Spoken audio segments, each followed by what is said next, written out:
Good afternoon, all, and welcome to our audience from Plans Panel. I'm sure they're developers, and we might hear from some of them later, but you're very welcome to see what we are doing and how we're progressing your applications. Could I remind everyone that today's meeting is being live streamed on the City Council website, and so the public can observe the meeting without needing to be present. City Plans Panel deal with applications from the city centre, as well as the largest and most significant applications the council receive. The aim of the panel is to hear all relevant information from applicants, members of the public and council officers to help members of the panel make their decisions. Could I now invite members and officers to introduce themselves and mute your microphone once you have done so? Could I start, ask the legal officer at this stage to address the panel, please?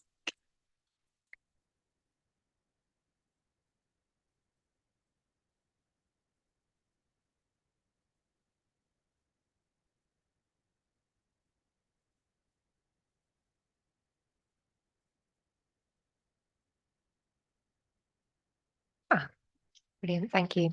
Before we start today's meeting, as members know, as a result of local and regional elections being called for the 2nd of May, currently we are in the pre-election period of heightened sensitivity.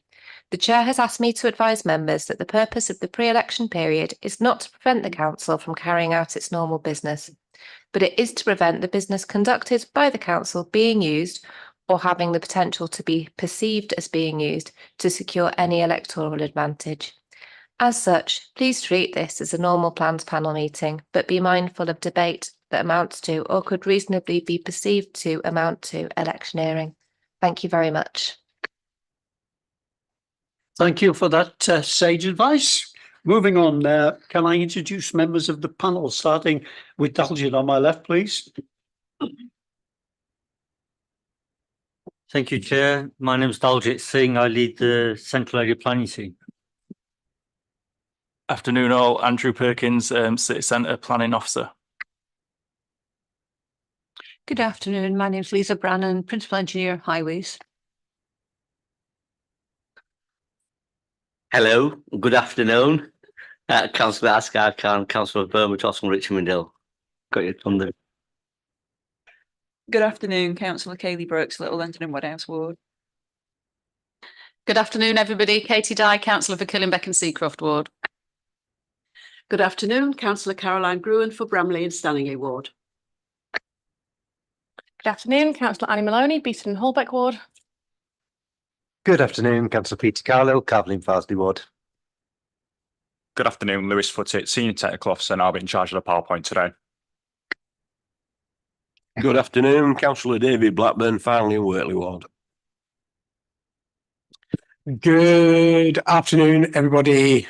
Councillor Dan Cohen from the Old Woodley Ward. Good afternoon, I'm Councillor Colin Campbell. Just before we move on, can I hijack the meeting? That's a meeting.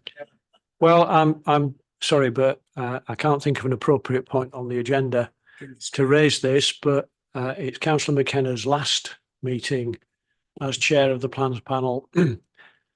And can I apologise to members of the public who are watching, both of them.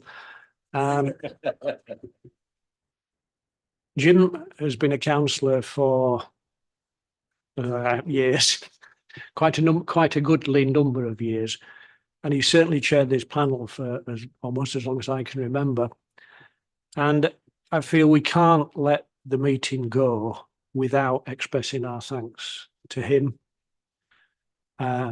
Not just for his work as a councillor, although certainly I think they'll miss him in Armley, but for his work in relation to the City Centre Plans Panel and the ability I think he had to allow us as Plans Panel members, perhaps at times to, if Caroline will forgive me, ramble on a little bit, but certainly he allowed us as Plan Panel members to develop both ourselves as planning councillors and to develop the policy that the council now brings forward in relation to the city centre.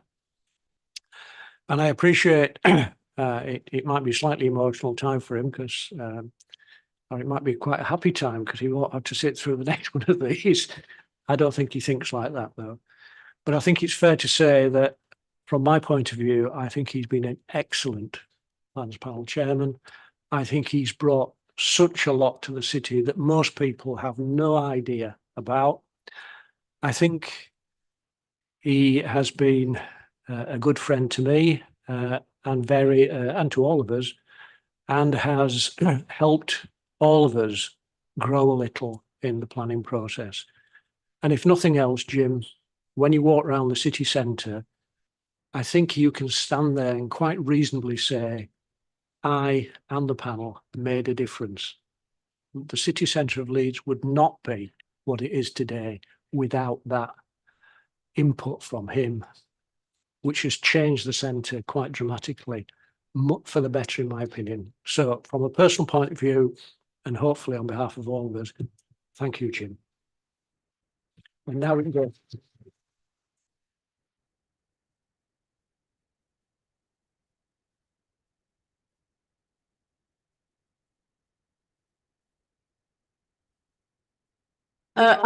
Chair, forgive me, I would have had anticipated that we would perhaps do this after the meeting had closed officially to the public. But as we are doing it now, I really do feel that I'd like to add a word to that. I think Colin has said virtually everything there is to say about your distinguished career in planning. You've been an amazing chair for many, many years, and you have helped transform the city. And we've all appreciated the way that you've chaired these meetings and allowed us all to speak when we need, but keep us in order as well. So you've been a brilliant chair. And you were also a really sympathetic, empathetic mentor to me when I started. And I've learned everything I know about planning from you. So I'd like to thank you and recognise all those years' service that you've done.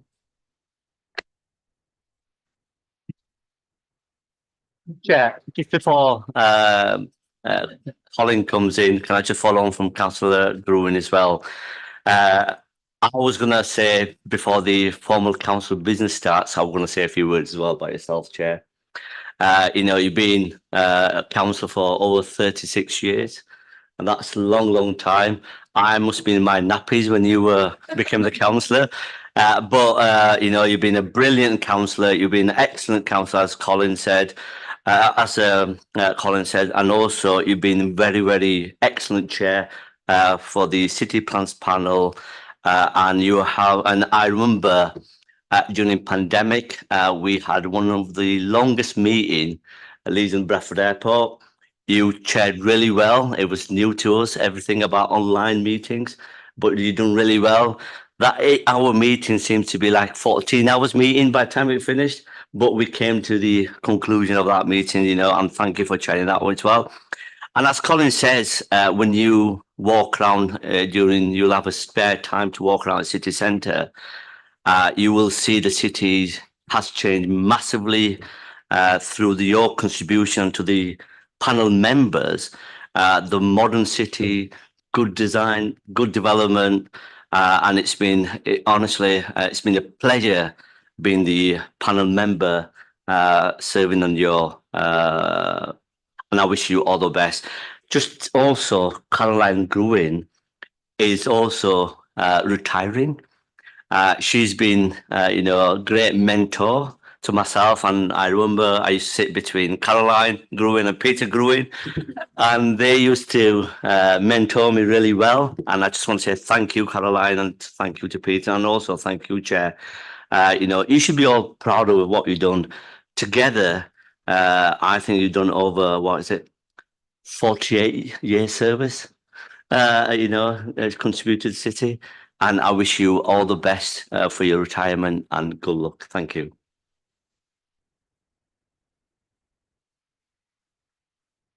You see, we had roughly planned when we were doing this, and then of course we turned it completely on its head. But I can't let the moment pass without also making, if I make a brief comment. It's actually, of course, noteworthy.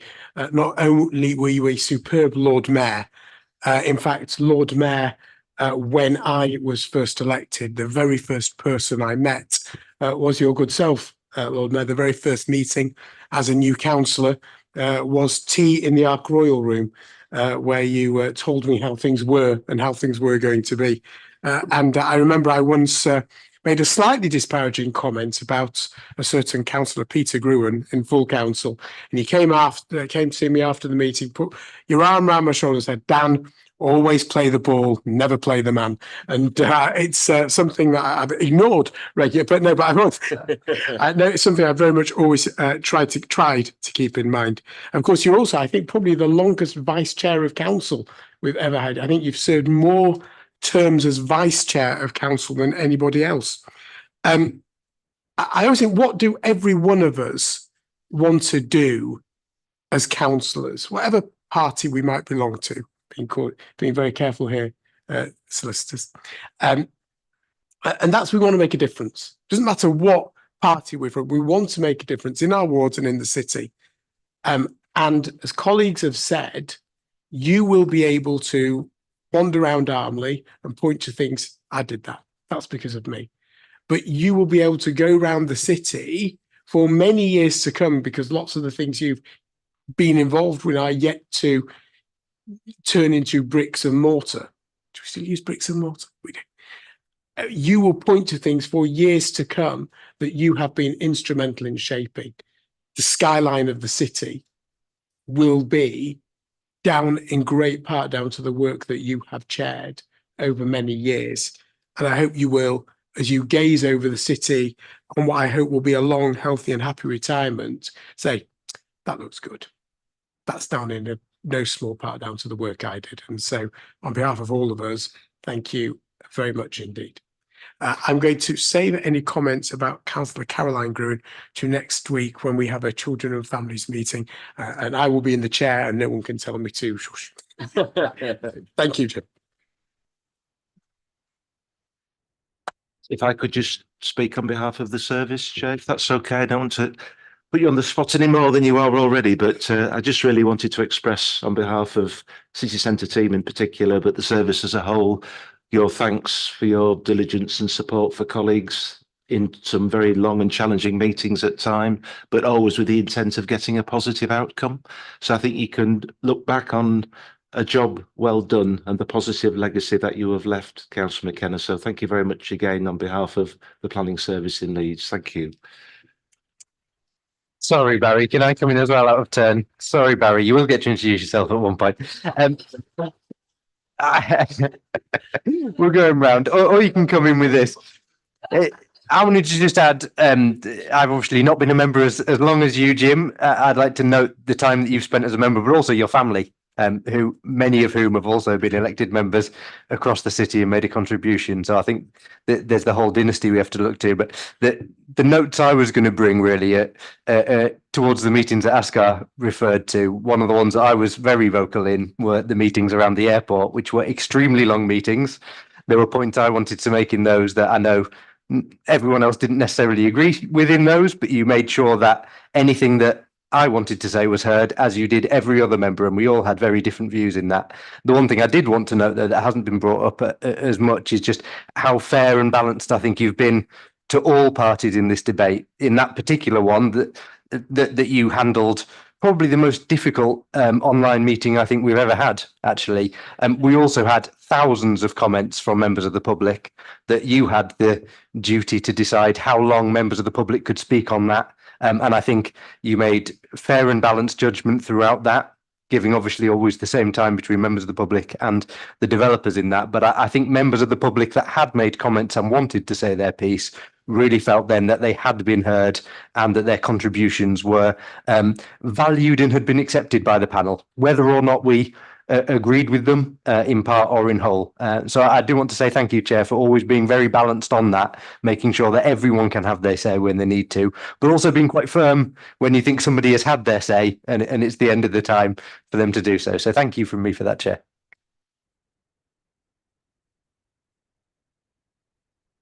Right, yeah, I'm Councillor Barry Anderson from Madeline Wharfdale.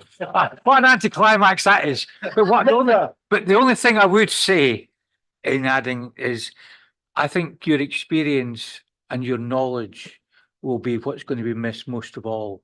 When you've been on council for as long as you have, it means you've made a lot of friends across all parties in what's been going on. And I certainly do appreciate being with you and hearing your advice and your comments about what's gone on beforehand, which adds a bit of background and colour to a lot of the things we do. So from me, thank you very much. Thank you. Stephen Valley, Design Officer. Good afternoon, Andy Booth, clerk to the panel. Good afternoon, Amy Davis, Legal Officer. Good afternoon, David Feeney, Chief Planning Officer for Leeds. Good afternoon, Jonathan Carr, Head of Development Management. Good afternoon, a very embarrassed chair of the committee. I almost felt I needed 5 minutes to refresh myself before I continued. But I'm not going to say a lot, but I've had great memories of planning. People will know I come on first in 1988 when it was very, very different. We didn't have a city centre panel. It was just north and east, south and west, north and east.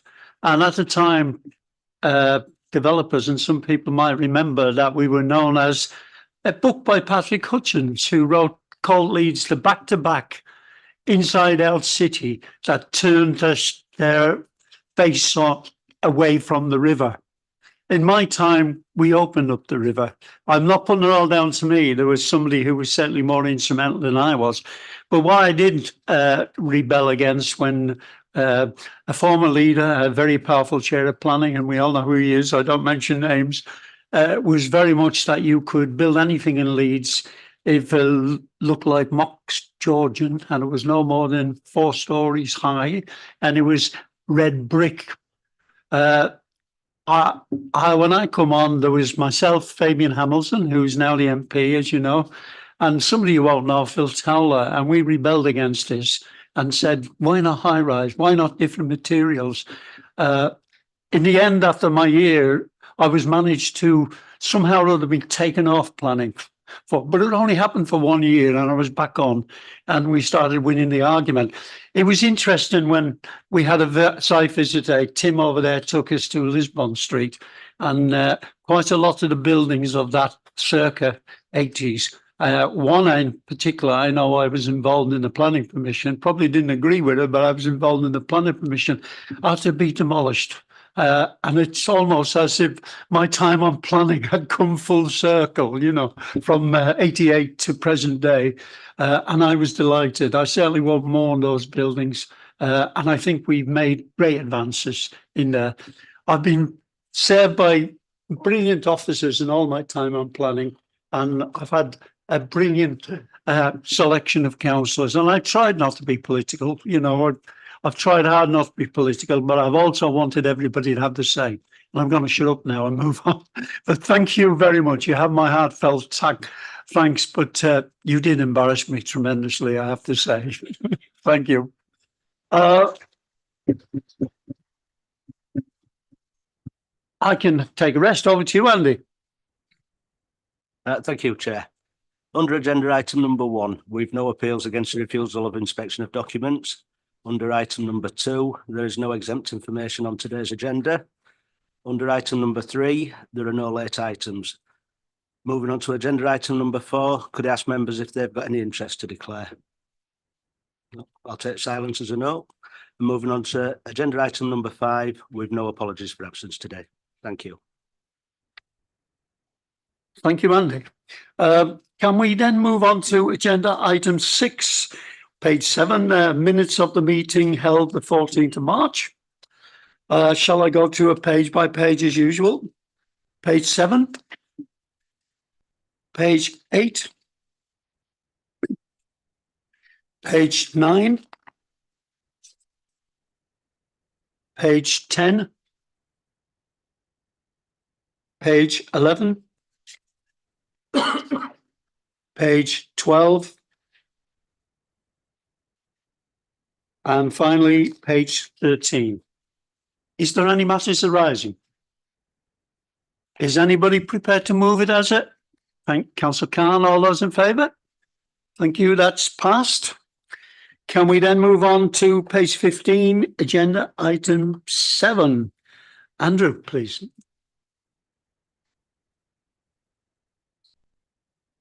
Thank you, Chair.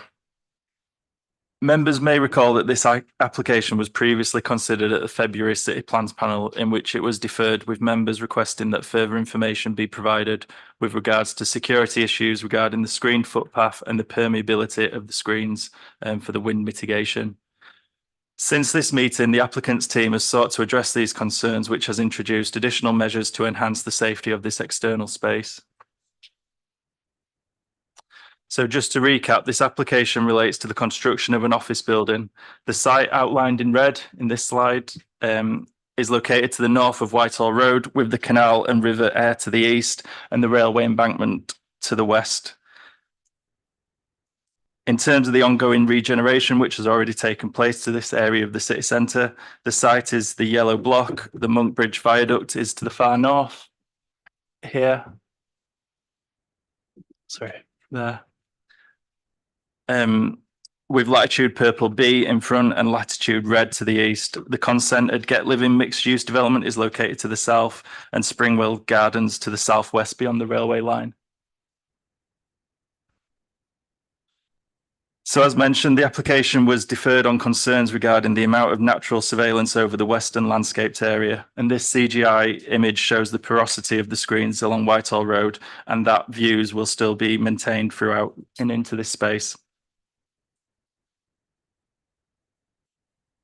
So this is a block plan of the site. The north-south route will be accessed from Whitehall Road, which is here, this access, and to the side of the proposed colonnade, of which a gap of 4.1 metres would be retained, which then reduces to 3 metres between the corner of the substation and railway embankment. This route would only be for people wishing to link onto Whitehall Road. Anyone wishing to continue travelling along Whitehall Road would continue along, crossing the proposed cycleway, which is here, then linking up here and continuing along Whitehall Road. So this is another CGI view taken from Whitehall Road. Where's right? This is a CGI taken from Whitehall looking towards the landscaped area, and you will note that the porosity of the screens will still allow views through.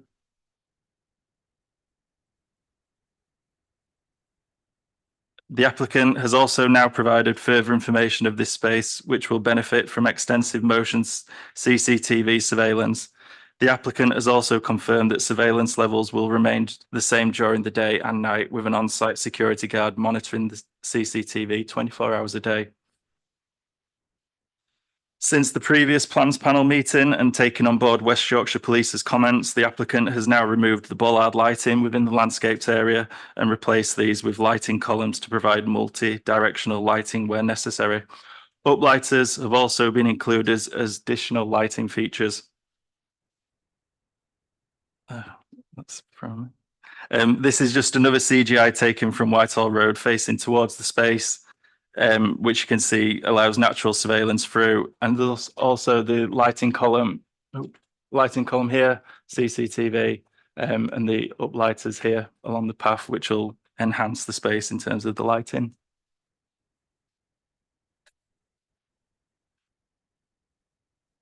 So lighting has also now been incorporated into the soffit under the understory of the car park to ensure that all areas, external areas, are well lit and visible at all times of darkness.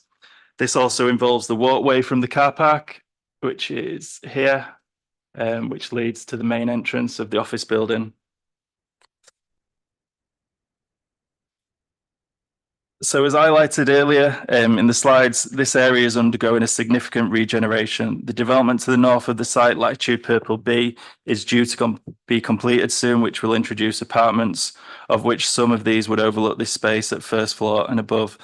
Also, in terms of the ground floor of latitude purple B, this will also feature an entrance point to the southwest corner of the building, which will also introduce activity and additional eyes onto this space. As noted in the report, due to the various wind safety exceedances on site, wind mitigation is required in the form of panels within the colonnades of the building to mitigate these exceedances. Whilst the final details of these panels will be secured via condition, but in response to members' comment, it has now been confirmed that the screens within the colonnades are 50% perforated to allow visual connections through them and to avoid surveillance from the main roads into the spaces beyond.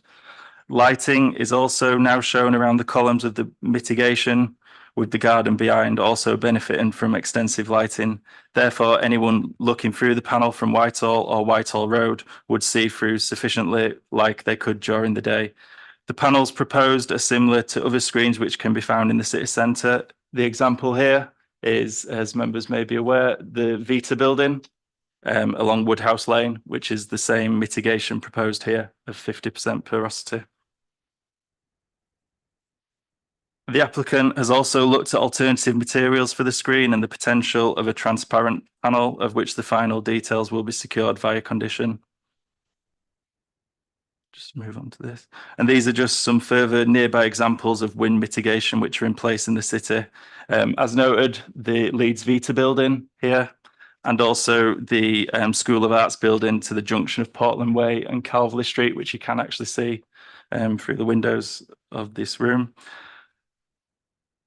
And these, as you can see, will still allow similar views through, so there will be natural surveillance towards that landscaped area. The applicant has also brought in some panels today, which members can have a look at if they wish, to look at the porosity of them and the views that would be retained through, which are at the end table. I'll just move on. And then, so just to conclude, officers consider that the applicant has now responded positively to address the concerns raised by members and have collaborated with officers in West Yorkshire to the police to verify that the landscaped area has been designed to feel safe, and the use of external lighting and CCTV will help promote this feeling. In addition, the wind mitigation will be designed so there are views through similar to what exists within other city centre sites. Thank you, Chair. Thank you, Andrew, for a comprehensive report. Can I invite members to go and have a look at the screens for a minute, and we'll come back and have a discussion?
Thank you, members. If we can continue, I'm sure members who have had a look through will express their opinion or the doubts if need be as we speak. Can I ask, first of all, is there any questions to officers? Andrew? Colin, please.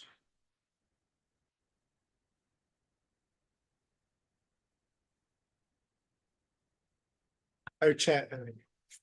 All right. Can I just ask a question in relation to the wind mitigation and effectively the porosity, if that's a word that exists, of it. And you say, oh, well, that will be controlled by condition. I think I'd like to understand what that control might be. Because it's relatively easy for us to sit here and say, oh, well, that looks, the metal one looks better than the plastic one. Okay. But I'm trying to get a picture in my mind about how we would condition this sort of thing. Yeah, so there is a condition on the decision notice which will require the final details in terms of the design and the images, or if there's any images on the screen. So we would have the final say if it's transparent or if it's a different material, but the porosity in terms of the holes and the views through would I stay the same. understand that bit. What are the criteria you're going to use to decide whether to sign off that condition? Do you want to go? So, Councillor, the wind assessment has actually assessed the impact of the mitigation. So they've set some parameters. So in terms of the wind modelling, they've got an idea of the height of the panels, the porosity already in there, and that is all in a report. What we're controlling is that through the condition is delivery of those mitigation measures in accordance with the wind assessment report and the findings and conclusions of the wind assessment report. So the porosity and the position and scope of those panels are already fixed. The only extra thing is the actual materiality, and that will be further agreed through the conditions, because you can, as you've seen, use different materials to achieve the same effect.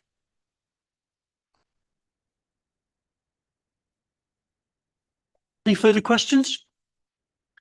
Please. Thank you. Can I ask one about the lighting? On one of the slides, you had a kind of a blue perimeter, and you said there were going to be extra lighting features there. Is that for the whole of that blue perimeter section? I think it was slide 12, Lewis. Yeah, that one. Can you sort of go round and say where exactly those lights would be, please?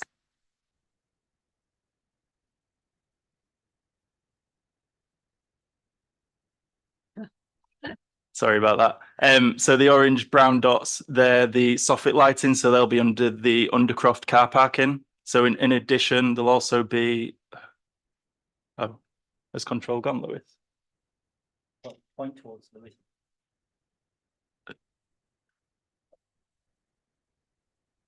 Do I need to press that? No, should work. I think just the previous slide, Lewis, if you can. Can I just have control? Oh. Yes, please.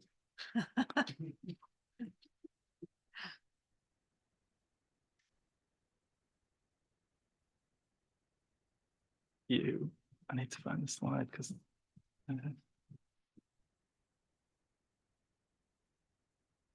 Yeah, so in addition to that soffit lighting under the Undercroft car park, there'll also be these column lightings located within the landscaped area, and there'll also be the uplighters located on key access points into the site.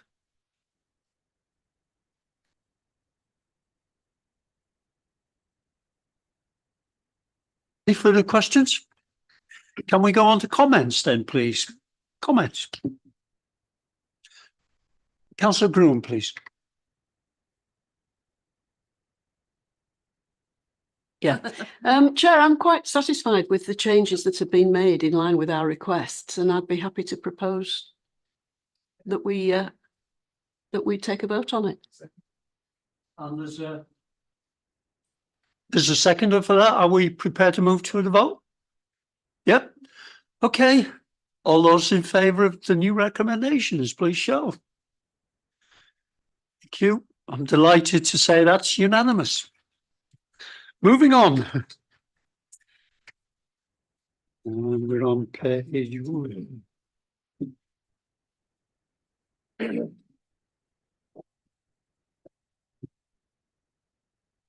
a page. Yeah. Look on here. It's 51.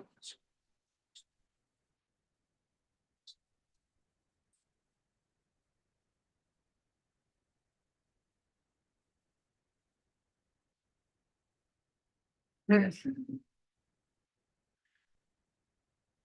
Moving on then to agenda item 8, which starts on page 49. When you're ready, Tim, please present.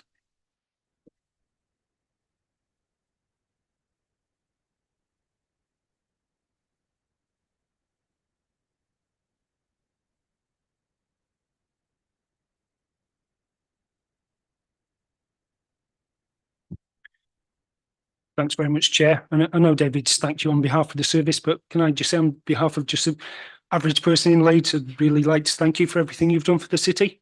And everybody in Leeds really benefited. So thank you for that. Right, this is an application in front of us this afternoon for the demolition of all the existing buildings on this site and the erection of a multi-level development comprising a 46-storey office building, sorry, a 46-storey residential building with amenity space and flexible uses at ground level, and 2 buildings for Class E offices with flexible space at the basement and the ground floor level. There's associated infrastructure and basement car parking, hard and soft landscaping and public open space. Many members visited this site this morning, had a good look around, and that follows pre-application presentation to plans panel, I think 18 months ago. The site, I shan't dwell on it, it's a 1 hectare area of site comprising 7 buildings in total. This is an aerial view taken in spring and shows really how we're in an area of rapid change in this west end of Wellington Street. As I mentioned, there are 7 existing buildings on the site which would all be demolished. In the top right-hand corner of the site, beyond the site, top right-hand corner, you can see a building that's coming out to the ground. That's on the former international swimming pool site, the first building of that development, which would be a 24-storey building. And to the west side of the site, an area which looks like it's full of sand on that image. That's the Ridgeback site, which is 31-storey residential development that's now under construction. On the south side of the site, there's Wellington Street, and of course, beyond there's major highway infrastructure. So just some views from around the site. I've mentioned the Ridgeback development, which is the building on the left-hand side of the image, and those buildings to the right-hand side are parts of the site which were demolished. This is the existing road, Skinner Street, which bisects the site. Buildings, the low-scale buildings on both sides of the road would be demolished. The building at the far end of the site, West 1 Castle House, is beyond Lisbon Street. That's not part of the site. That's looking back down along Skinner Street, west view. Again, just trying to elaborate on the fact that all the existing 3- and 4-storey buildings around the site, dating from the 1980s and 1990s, are going to be demolished. A view southbound along Lisbon Street. Right-hand buildings are the buildings to be demolished. And on the northern boundary of the site, members had a look at this area this morning. It's an area which has attracted antisocial behaviour over the years, but notwithstanding that, it's been a well-used footpath. Beyond the soft landscaping on the right-hand side is where Westgate and the Inner Ring Road is located. So this is an extract from the Tall Buildings Design Guide, and if you note the reference to the application site identifies the position of the building within a potential string of tall buildings, that blue line which broadly follows the inner ring road. Over the past few years, members have considered a number of items in relation to this site. This is a pre-application detail that was presented to members 6 years ago now, sorry, which involved up to a 24-storey high residential building. An outline application was submitted but not progressed. The southern parcel of land south of Sweet Street, planning permission was granted following 2019 planning application. That was for a single office building up to 17 stories in height, but that building wasn't progressed, I believe, due to the size of the floor plate being too large to deliver. I've mentioned a couple of minutes ago the international swimming pool site. These are some images in relation to the proposals on that site, and they involve buildings up to 33 stories. The building on site at the moment is going to be a 24-storey building next to Lisbon Street. Ridgeback building on the west side of Croppergate, the building that's been erected, one you saw in the picture, the scaffolding earlier on. And finally, in relation to the current area, a wider shot, but really referencing the approved planning permission for development of the Yorkshire Post site, which involves several buildings up to 42 stories in height. And 18 months ago, members considered the proposals for the development of the site in front of you this afternoon. And this scheme was not dissimilar to that in front of you today. Members were broadly supportive of the massing and design of the proposal. And the full details of the minutes of that meeting are set out at Appendix 1. So some existing plan showing the existing buildings which are to be demolished. I know I keep saying that, but it's just a question this morning that cropped up on site. There are 7 existing buildings and they're all going to be demolished.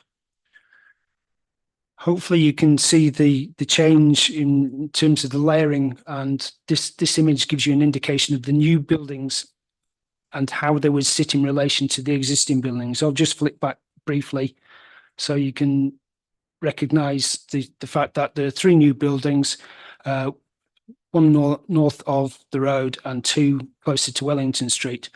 As a result of the position of the new buildings, Skinner Street, which is that road which bisects the site at the moment, would have to move northwards on its eastern edge to the junction of Castle Street, which is the road on the right hand side of the image.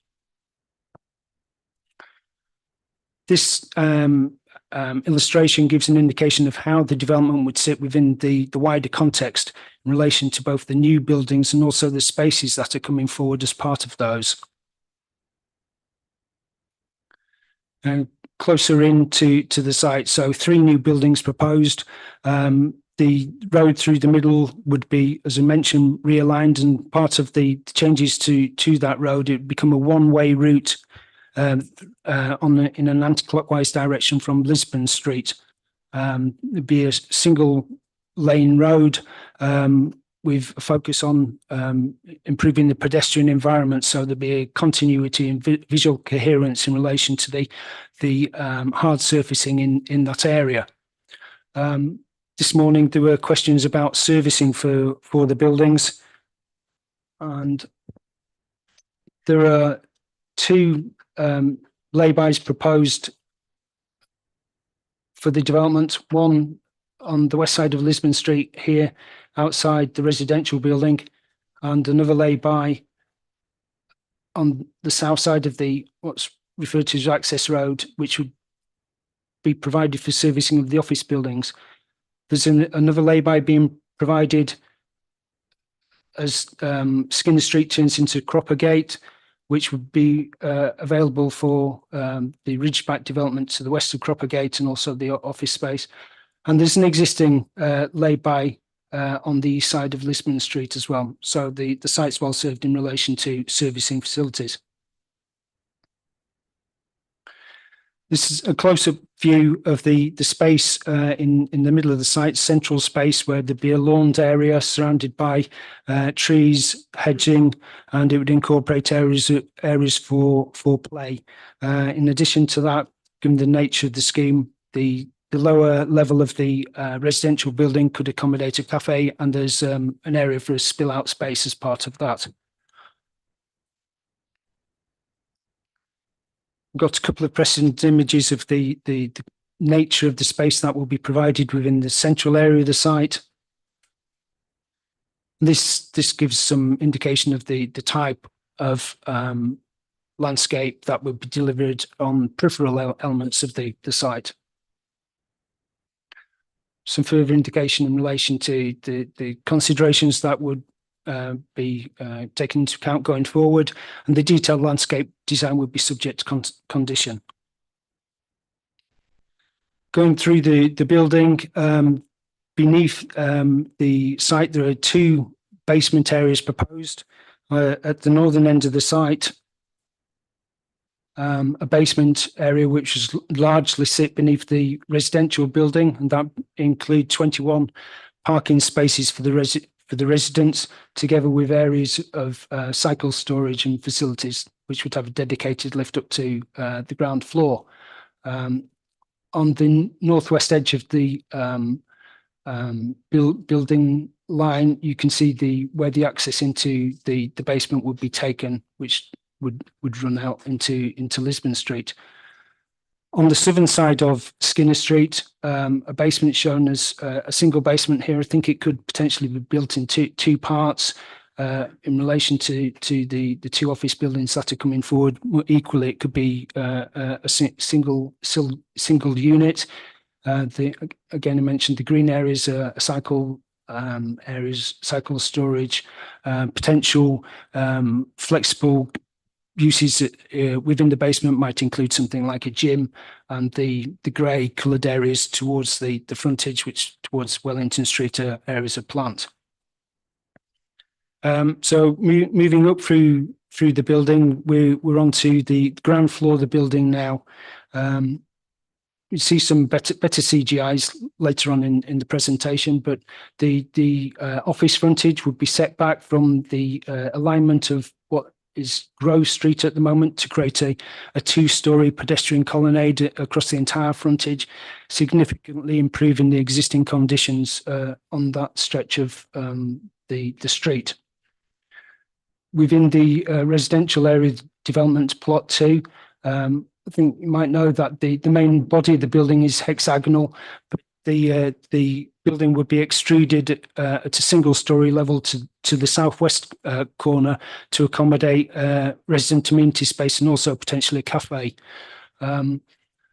In extending the building in this way, it helps to provide separation from the noise and fumes from the inner ring road.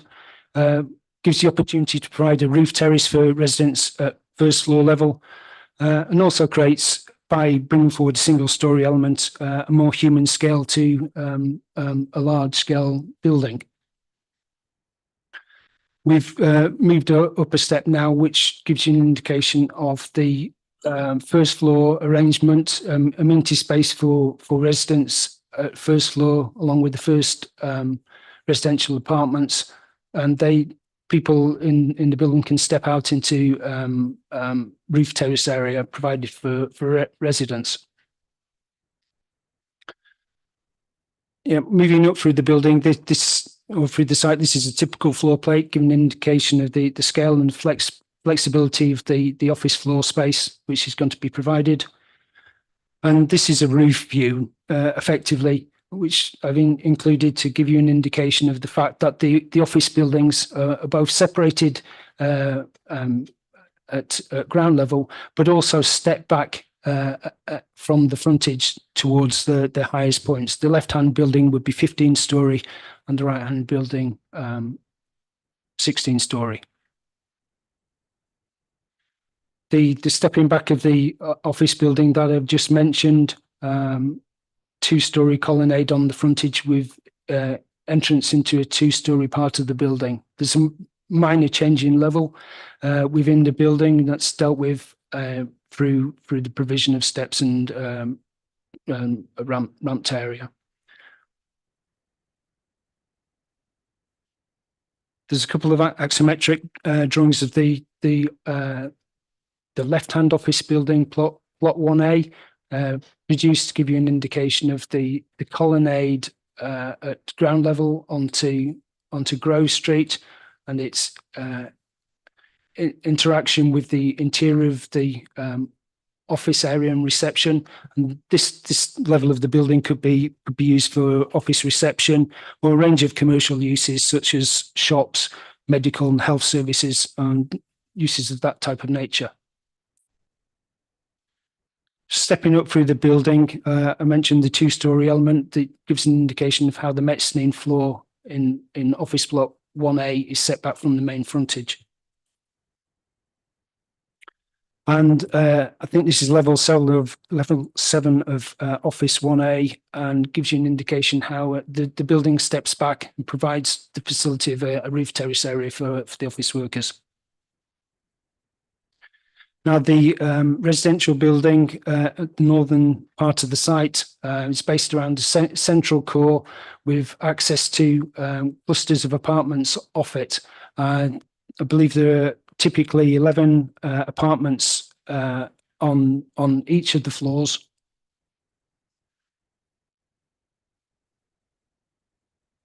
Back down to ground level, though, the building footprint, as mentioned, is extruded towards the southwest corner, gives you an indication of potential cafe, which would open out into that central area. At first floor level, the area of private roof terrace for residents, and a typical floor plan within the residential building. And this gives you an indication of some of the typical apartment types. There's a mix of units on all floors, and all units slightly surpass or significantly surpass our minimum space standards. And in terms of the internal space as well, the floor to ceiling height is larger than the minimum, and the image at the bottom gives you sort of an indication in relation to sill heights and general space in one of the smaller apartments. Moving to the top of the building, this is level 46. Sorry, I jumped far too far. The top level of the building provides additional amenity space for residents, as well as a penthouse apartment. And this is just a CGI image of potentially what it look like in the amenity space for residents. The buildings are faced utilising high quality glazed terracotta tile. There are some samples which I can see in the far corner of the room. Might we bring those across and show to members? If that's okay, Chair. There's also a model as well, which perhaps we can bring into a more public area.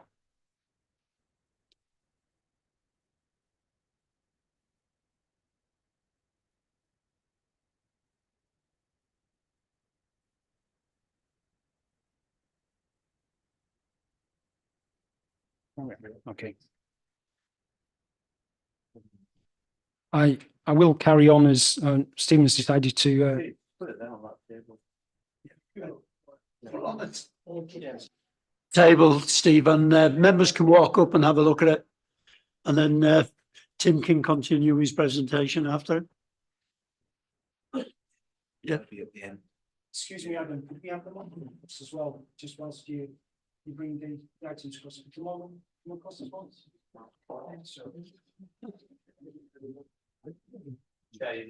I am sorry, it's me.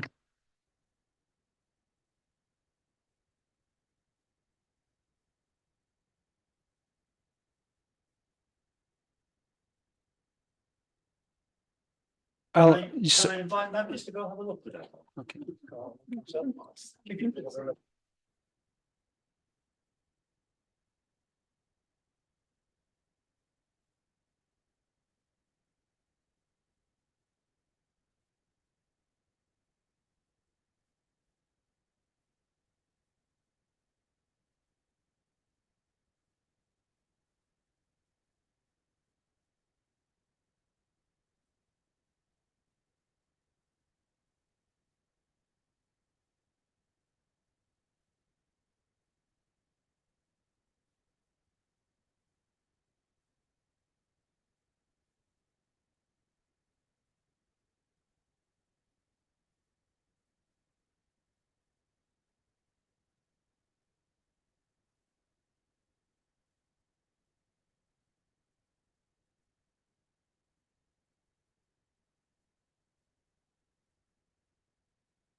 Can we get back to the meeting, please? Tim, can you continue? Thank you, Chair. Hopefully members have had a good opportunity to look. Can I just clarify something? So, there seems to be 4 colours there, but the samples are only 2 colours. So where's the other transitional colours?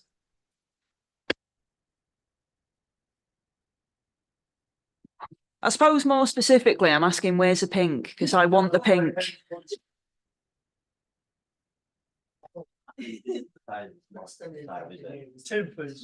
Thank you for the question, Chair. I think the architect would probably be best placed to answer that when they have the opportunity to come forward. But the materials that you've seen give us a good indication in relation to the quality, hopefully. Then certainly not the final product. Ultimately, we'll need to look at a full-size sample panel.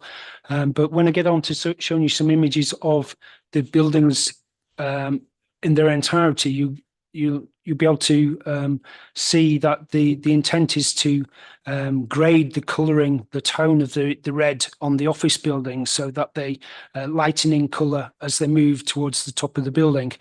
I expect, albeit I've not had a discussion with the architect, but I expect that the darker reds that we've seen as a sample is probably the intended colour of the lowest element of the building, but perhaps he could confirm that when they come forward.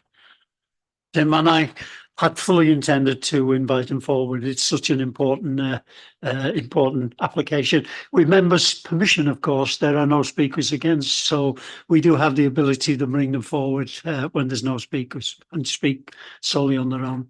And I will do that. I'm getting nods around the table.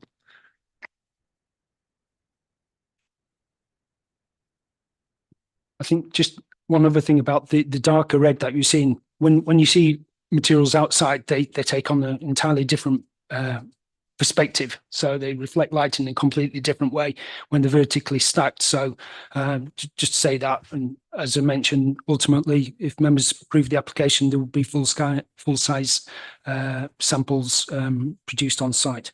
So back to the presentation. I've got quite a few CGIs of the proposed building, but I shan't dwell on those for too long if that's okay.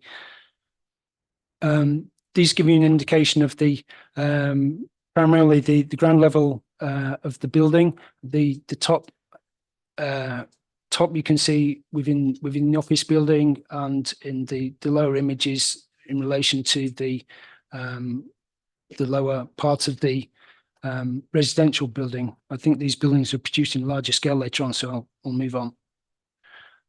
So this gives you an indication of the lower part of the residential building, large scale openings with fluted terracotta tiling of grand scale at this stage, with deep reveals and good scaled windows providing interactivity in and out from the buildings into the public space. There's just images moving around the building. It's exactly the same material, but you see how shading and shadow changes the apparent colour. Moving up on the building, there's the proposals for horizontal layering of the building with the terracotta tiling using a tighter fluting at this levels, together with 300mm soffits and sills, which will help to emphasize the horizontality of the structure, but also helping to define the material and adding extra shadow and depth to the facade. I'm advised that this is a form of Art Deco. Can you remind me of the particular one? No, okay, but it's the horizontal lines, horizontal layering, clean lines, and soft corners, which are proposed throughout the development, help to produce a harmonious and commonality between all the buildings, albeit the materiality changes between the three. And this section gives you an indication in the way in which those sills and soffits will help to produce extra depth into the elevation. Clearly, the top of the building, and you see how the top story of the building, the dimensions have been stretched, whereas the facade, the glazed facade at that level, set back to create extra shadow. In the right-hand corner, you can see an indication at night time how through the use of a more reflective material on the soffit, there'll be a subtle glow which should be visible around the building and consistently around the building. Moving on to the office buildings, a view on Wellington Street. The immediate left-hand side of the image is actually the off-site ridgeback scheme, but you can see the pair of buildings stepping up, and perhaps you can see the changing tonality of the red from the deeper red to the lighter reds and pinks towards the top. A view closer on this is Grove Street, the narrow road which sits between Wellington Street and the office frontage, two-story colonnade, high-level glazing, and the red terracotta tiling above. The pair of office buildings that we mentioned, the changing tonality that you can see, an overall harmonious and complementary form of, in my view, high quality contemporary architecture, which would be a real addition to this part of the city. Back down to ground level now, we've got some views. This is the area on Lisbon Street. If you were entering the new Skinner Street, turning left from Lisbon Street into the site, giving you an indication of the intent to make it a more pedestrian focused area, as well as the two-story colonnade on the northern end of plot 1B. It's a view looking east along the newly aligned Skinner Street. You can see how it's been designed in relation to pedestrian use and utilisation of high-quality materials. It's across the public space from the northwest side towards the office buildings, back across the public area towards the base of the residential tower. And the residential tower from a spot that I'm not yet been able to stand in, but I think it's quite close to the Marlborough playground on Duncombe Street, just beyond the inner ring road. And that's a view, the completed scheme, looking beyond West 1, which the buildings behind the existing trees to the new office buildings, and clearly the residential tower behind that. And just to complete these CGIs, the site as it existing sits in relation to looking from essentially Kirkstall Road at the moment, over the inner ring road to the site here.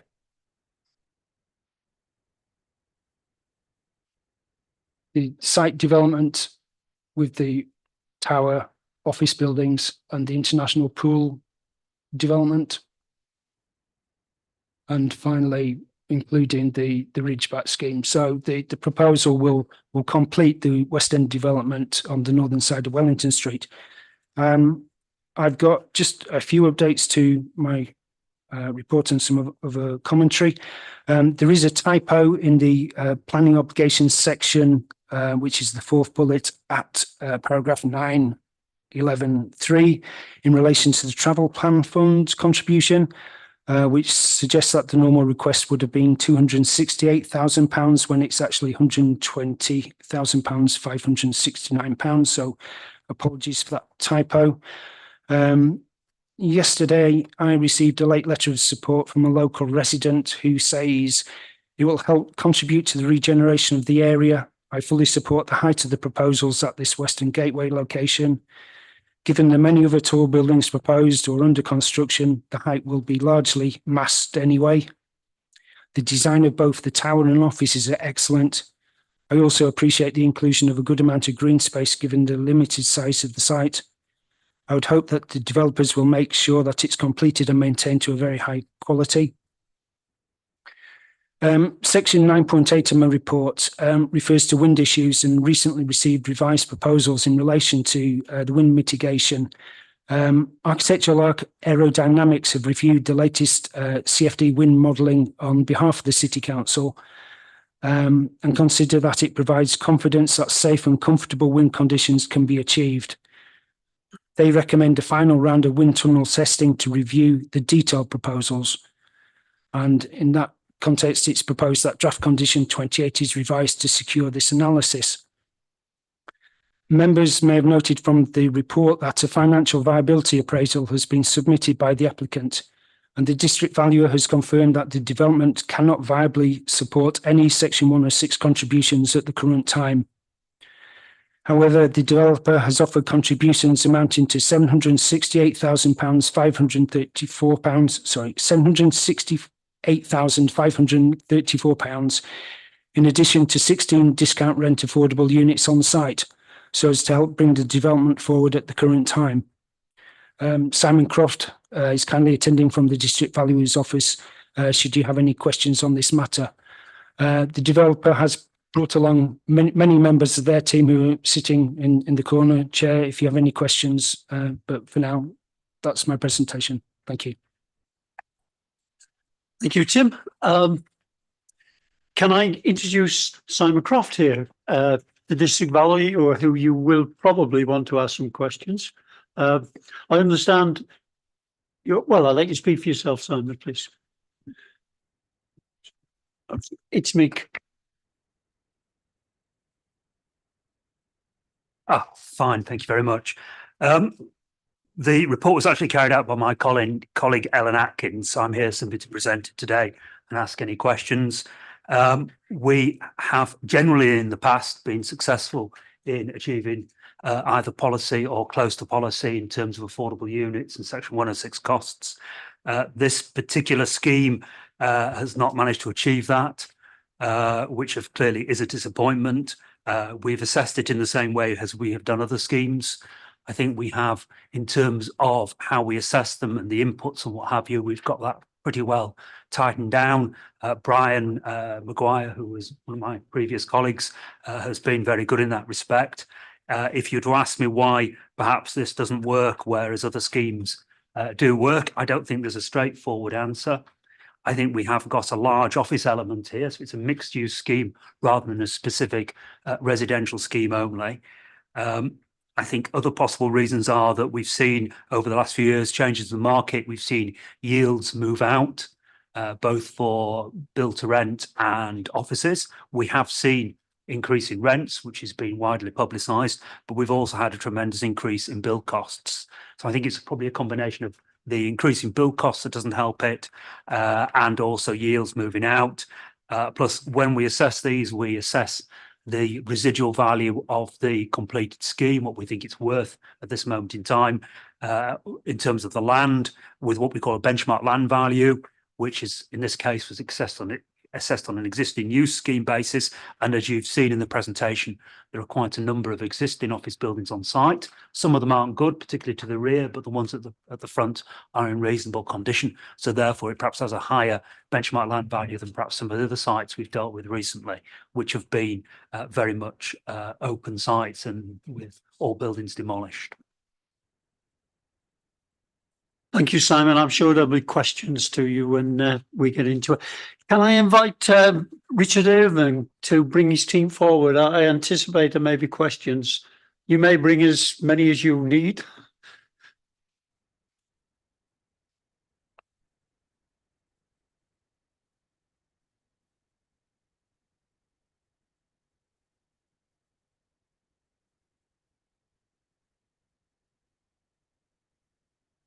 There's probably enough seats, but I'm sure you can bring some forward.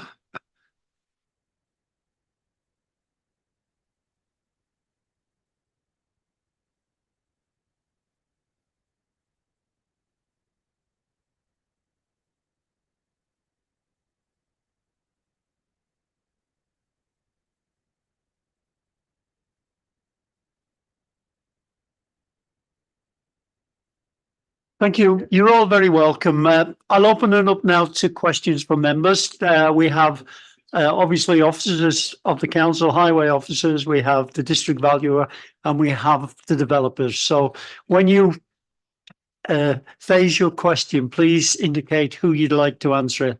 It might be that you want a combination of all of them, but here we go. Councillor Khan. Thank you, Chair, and thank Tim for the presentation, and can I thank the developers for bringing the sample material and also the model of the development. Tim, this morning from the site visit, when we were stood at the corner of Skinner Street, do you remember I said it's a bit windy? It's not windy, but we feel it's windy. Once the development's going to take place with tall buildings, high buildings, it's going to generate more wind in the area.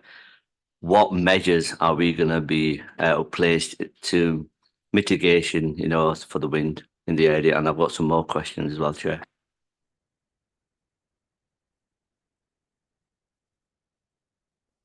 And despite me having shown you about 60 slides, I don't have a slide showing the wind mitigation proposals. In part, that's due to the fact that those changed over the past 10 days, I think. But the approach to addressing wind issues was recognised by the developer from the early conceptual design of the scheme. So the building masses were changed to try and mitigate that as far as possible. And part of that involved the introduction of the link between the two office buildings at ground level, but also the extrusion of the hexagonal tower towards the southwest helps to accommodate some of the downforce winds on which might hit the residential tower.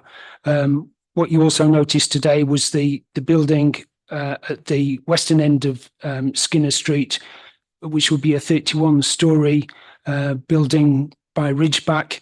To a large extent, that helps to give a lot of shelter to this site. And so when it's completed, the amount of ground level mitigation for the development will be relatively limited. There are proposals for some screens which would sit on the northern side of the residential tower and also just on the southwest edge of the residential tower, which would be accommodated with the landscape. Afraid I don't have a detail of those screens today. I think you saw an indication in the previous presentation of the type of facility that might be introduced with a 50% perforation. So it might be something not dissimilar to that. But given that the detailed design of that's yet to come forward and we're intending a condition in relation to design, I can't tell you exactly what they would look like at this current moment in time. Thank you, Tim. We do have the architects here. If they wish to comment, I'm quite happy to listen.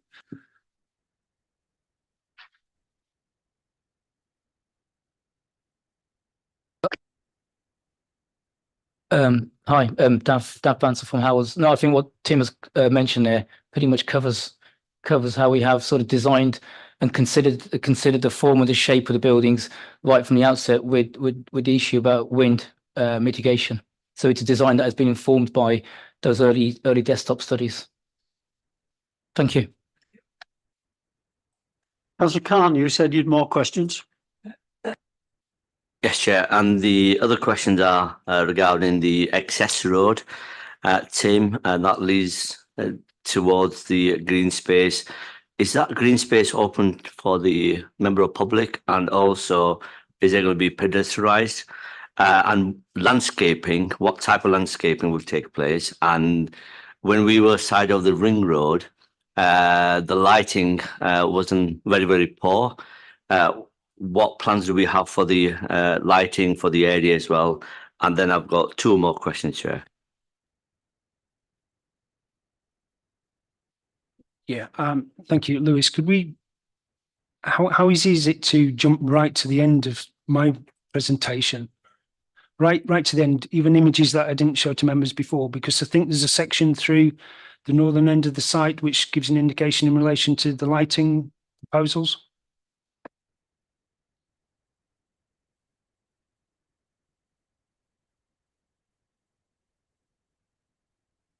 Yeah, that one. So, sorry, councillors. What you can see in the top image is an illustration in terms of design intent in relation to the space which will sit between the building and Westgate Stroke in a ring road, cycle way with shared pedestrian footway together with some soft landscaping.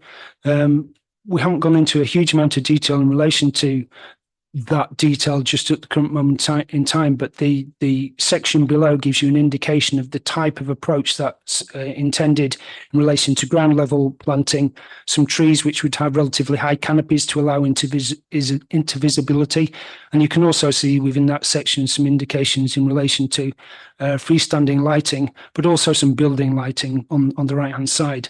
So that's a general intent in relation to the northern edge of the site.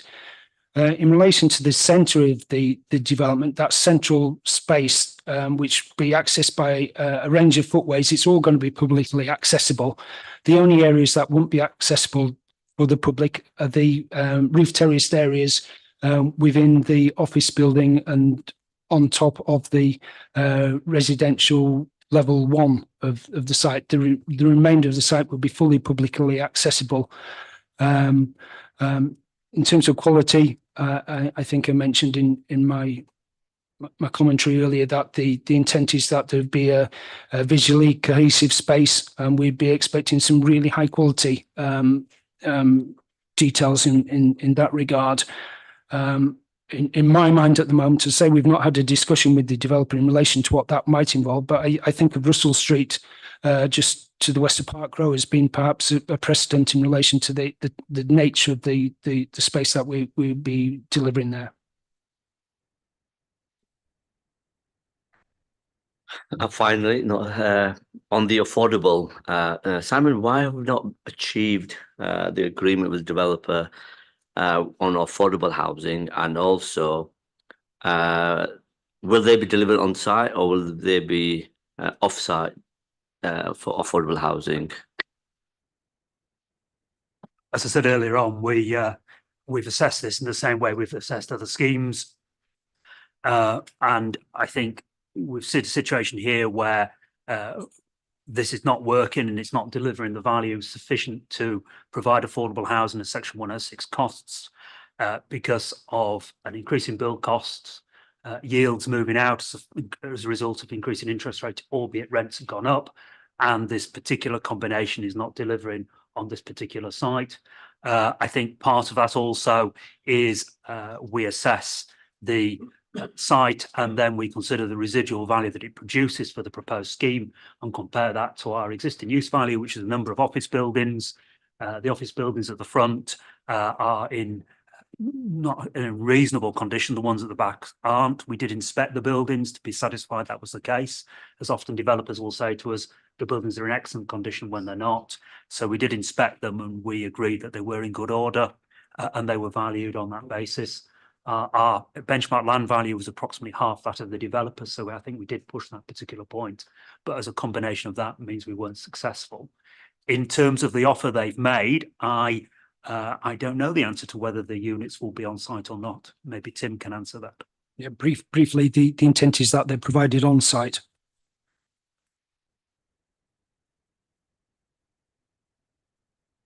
Yes, thank you, Chair. Councillor, I just want to make clear that although the viability assessment, as verified by Simon's team, demonstrates that no planning obligations are affordable, are achievable in terms of our policy, McLaren developer is very much aware of the sensitivity and the importance of planning obligations and our policies to us in terms of placemaking, in terms of achieving local infrastructure requirements as a result of development. And they have taken a long-term view. And so the offer that's in the report is an offer that they have made, notwithstanding the viability situation, because they're committed to the site. They've taken a long-term view. They think over the long term that they can deliver not only the profits that they need to deliver to make the scheme an attractive proposition as a development, but also deliver the obligations that are in the report. Now, that in consultation with officers, they've focused on the placemaking and the highway and safety elements in terms of contributions. So it's over £700,000 of contribution there, but they have also provided 16 affordable units, which, as Tim said, will be on site. So it's been a difficult negotiation. It's not as if we've just accepted the fact that the viability position currently shows that nothing is affordable. We have had those negotiations, and what's in the report is a result of those negotiations. Thank you, Chair. Thank you, Dalgid. And thank you, Simon, for taking us through that. David, please. Thanks, Chair. What's the plan of how, when you're going to get shovels in ground, and how you're going to build it? We've had lots of applications around this area, and we passed them, and then we get another application. How sure are we that you are actually going to go forward with that? And I also noticed it says in 5.3.2 that part of land is not in your ownership. Are you certain that you are going to be able to obtain that and keep within what the viability report says at the moment? You, David, good question.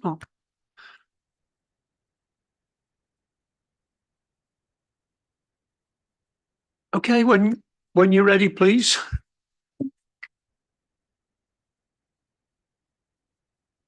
Good afternoon, Tom Gilman from McLaren.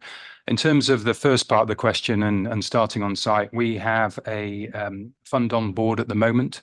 We're currently in the final throes of the legal discussion on that funding agreement. And likewise, we are in the sort of stage 4 design with a contractor to get a build contract in place. So we will be starting on site, subject to planning, of course, in the fourth quarter of this year.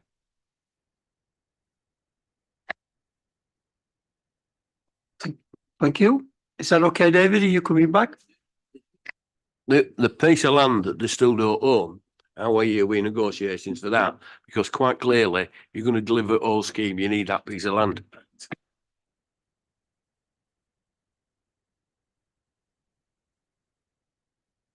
Yeah, that's correct. We're still in negotiations with that final owner, and we've been in discussions with the Leeds City Council as well around giving assistance on that process. But those negotiations have been going on for a number of years, and we're hopeful that they can be concluded forthwith.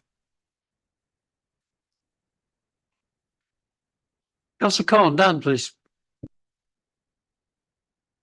Thanks. Yeah, just on that point, that then it would be accurate to say, wouldn't it, that could have an impact on viability if those negotiations aren't completed.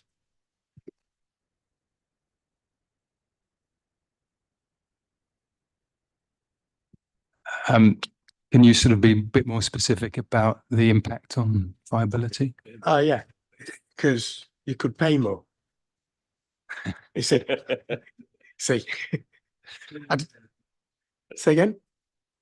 Well, it'd only have an impact on their viability, not the assessment by the district valuer, obviously. No, because the district valuer was given a land cost, doesn't he? It would, the land. But the district valuer's land cost is not the actual land cost; it's the land cost that. Yeah, but if it's the land cost goes an average up, cost. If the land cost goes up dramatically, then the actual was demonstrably higher, then that would have to be taken into account. Probably best if developers answer that rather than talking across the table, but all opinions are valid. Please.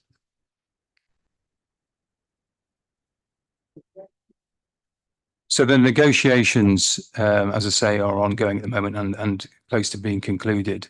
The upper end of those levels, which the landowner is hoping for, would not stop us from going forward with the development or impact upon the viability. So there is absolutely no possibility of you coming back at a future date saying that we have to reduce the correct. Fine. I'll finish my sentence so it's properly on the record.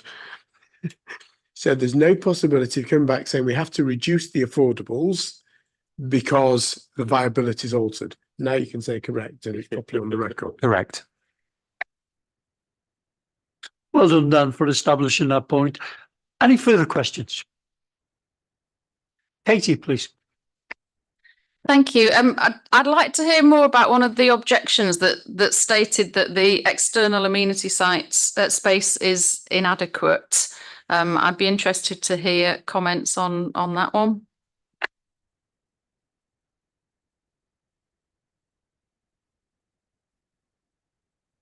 Lewis, could we bring up an image? I think it's perhaps the one before the one you were just showing.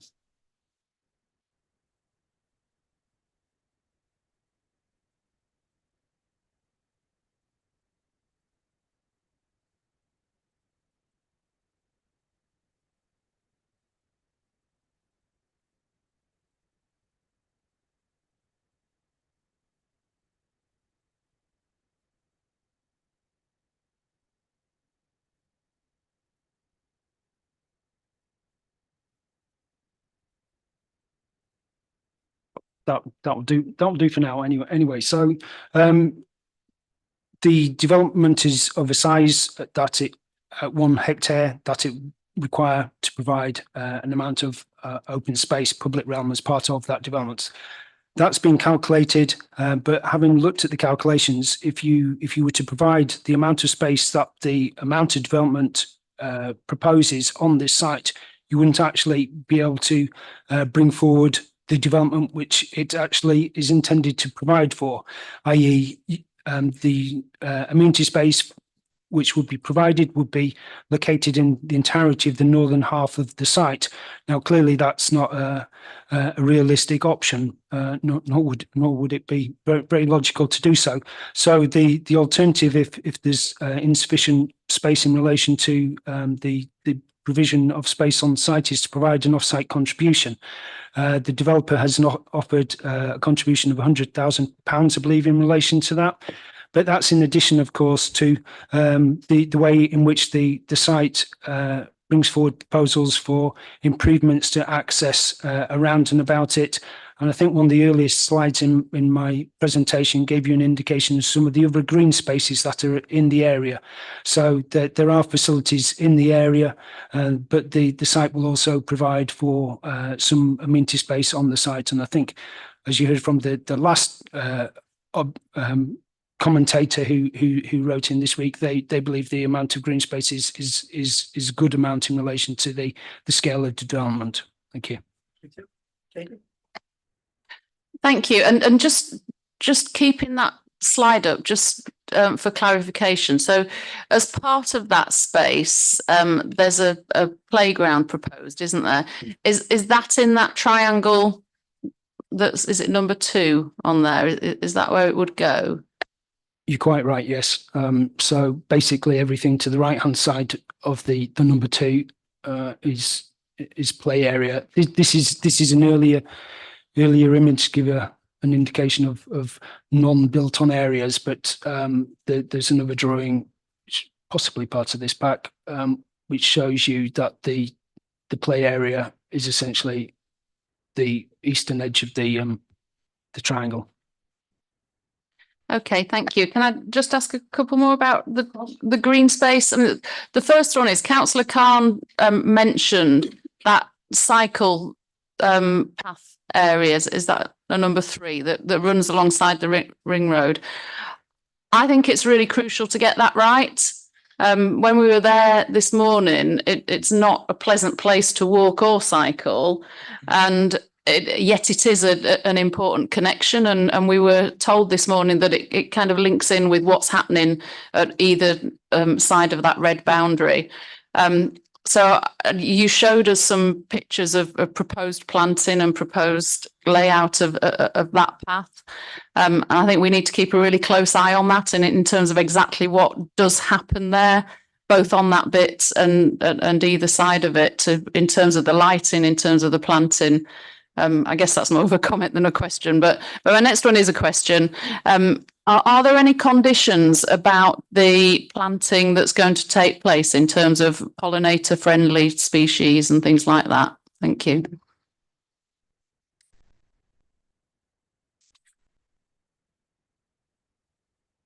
We will absolutely ensure that we bring forward the best quality and type of environment on that northern edge. It's a discussion we've really got to get into beyond this stage. Guy Denton from Reform is here if you want to have a bit more information about his general approach to design. In relation to conditions, we've got lots of landscaping conditions, but also conditions in relation to biodiversity.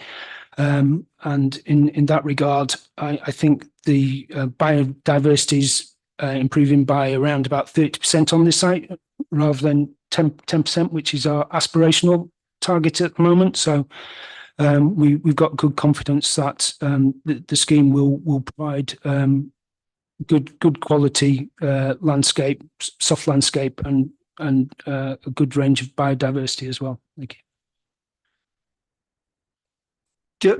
Did you mention Di Jones? Do you wish to make a comment?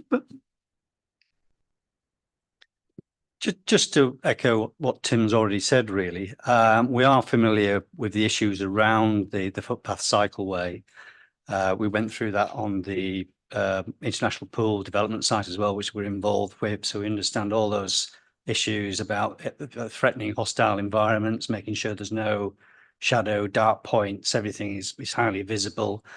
The amount of intervisibility is something that we really want to improve on. The building lines being pulled back. There's going to be a lot more natural surveillance along that route because of the windows of the new building and that interconnectivity. So absolutely, and we need to get into a detailed level of design on that to illustrate that further. And of course, lighting is going to be a fundamental part of that and will be a sort of symbiotic part of the overall landscape design, so that people don't feel threatened at night, and that we encourage people to use that route, because the more people that use it, the safer it will feel, the safer it will become. And then just on the biodiversity, just to add to what Tim said, we are achieving over 30% increase in net gain on the site, which is fantastic for an inner city site. But it's also to just think about this site as a connector as well. It connects with the green spaces proposed on the international site. It'll connect with what's going on Ridgeback next door. So it's part of an emerging tapestry of green spaces across the city, and that's very much how we've seen this, as an interconnected piece of landscape within the city, not just a space in isolation. Thank you, Di. That's very helpful. Can I bring in Kaylee, please? Councillor Brooks. Thank you, Chair.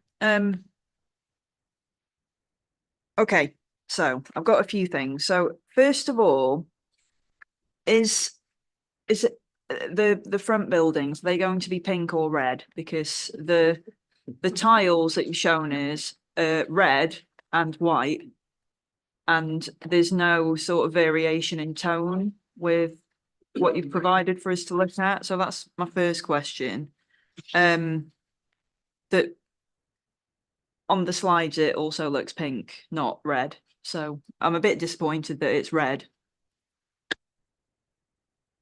And I just say to you, as a word of caution, Councillor Brooks was very, very supportive when she saw the colour palette on site.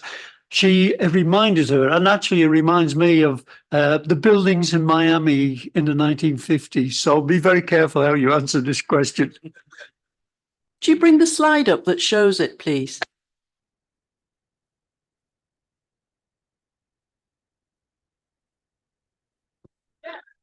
Yeah, so yeah, I mean, what we've brought here today in terms of samples is to show the quality of the material and the glazing on the terracotta. You know, we've got to go through a process where we're going to look at the 4 shades of terracotta here. Each time the building steps in to create a terrace, the sort of color of terracotta will sort of change from a deeper sort of red on the lower levels to then a very, very light pink towards the top, a very light off-white pink towards the top. So we want to make sure that that gradation of tones works together in harmony. So, but I think today is not the exact color of the terracotta. It is just to show the quality of the material that we're intending to use. So, okay, so I'm just wondering how much will be seen of the lighter colours from ground level, because the majority of people passing are going to see it from ground level. I don't think there's much by way of, or maybe you could see the colour from the side. I'm not 100%, but like I think it'd be a shame to put that amount of thought into it without being able to see it as a pedestrian, because the majority are going to see it from car level or Well, person I level. mean, approaching this building, Wellington is a very long street. So whichever way you come from on Wellington Street, there will be long views where you'll see the sort of colour tonal differences. And then also when you're walking around the building through the public space and along Lisbon Street, on those elevations, the building doesn't step in. And so you'll see that gradation of colours going from the darker colour towards the bottom, towards the lighter at the top. Okay, thank you. Thank you. The playground, so it's going to be right next to a road for access. I was just wondering if any thought's been put into fencing it off so that it's safe for children to use, and also whether it'd be formal or informal.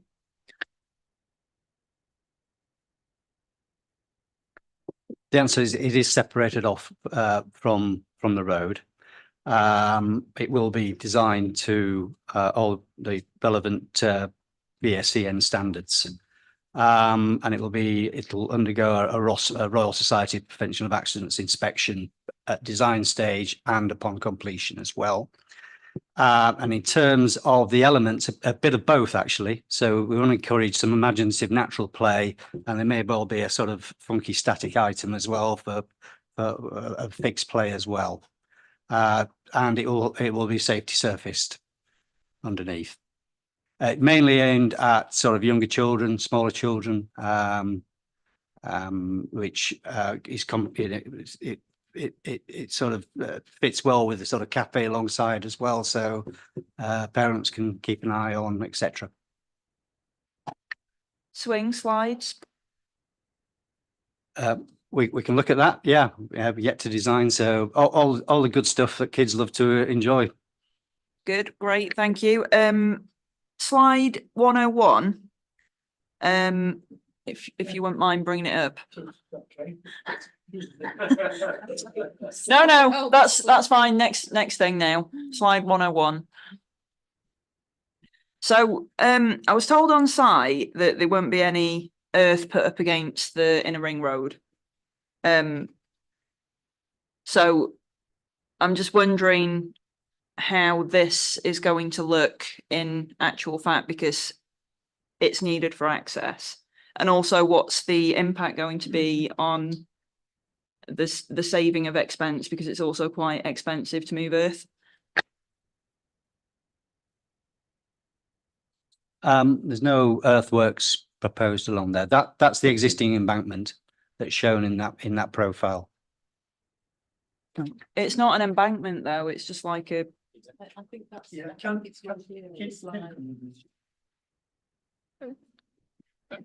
sorry, Councillor, you're quite right. Where we were standing at the junction of, or the top end of Lisbon Street, by that point in time, there's an essentially retaining wall straight up to the what's Westgate at that moment in time. If we were to walk along the path down with the derelict buildings on the left-hand side and the ring road on the right-hand side, gradually as you go along there, the taper of levels changes, and so that much of the bridge abutment, which is effectively what it is hidden behind banking. So that section is further down the site than we were looking at this morning. Remember where the trees were behind the tree protection area? By that point in time, it's graded up. I don't think there's any intent by the developer to actually change any of the levels in that area at all. right, okay, because the there was tree protection barriers put up and none of them went up a hill.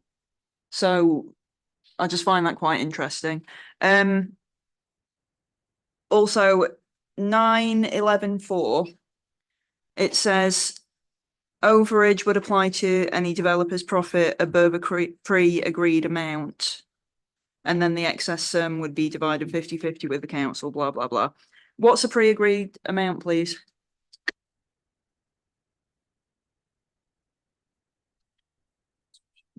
Sorry. Okay, so I've been told that we haven't had a discussion about the pre-agreed amount. But clearly at the moment, the viability is showing that no affordable housing, no Section 106 contributions are affordable, are deliverable. However, the viability position could change in the future. This is a big development. It could be done in phases. And so what we've negotiated with the developer is that the viability is looked at again towards the end of the development. Now, in return for agreeing that, there's a level of risk on both on the developer's side. We're not going to, if the viability actually shows more money is available, then there'll be a split between that, and I assume that's quite standard practice. I'll be advised by the valuers, and that's what that recommendation is for. Thank you. It's possible to have a late stage review on a Section 106 agreement where you can take these figures into account. The viability assessment we undertook had a profit based on 8% of cost. So clearly that profit would change if costs went up or went down in terms of an amount.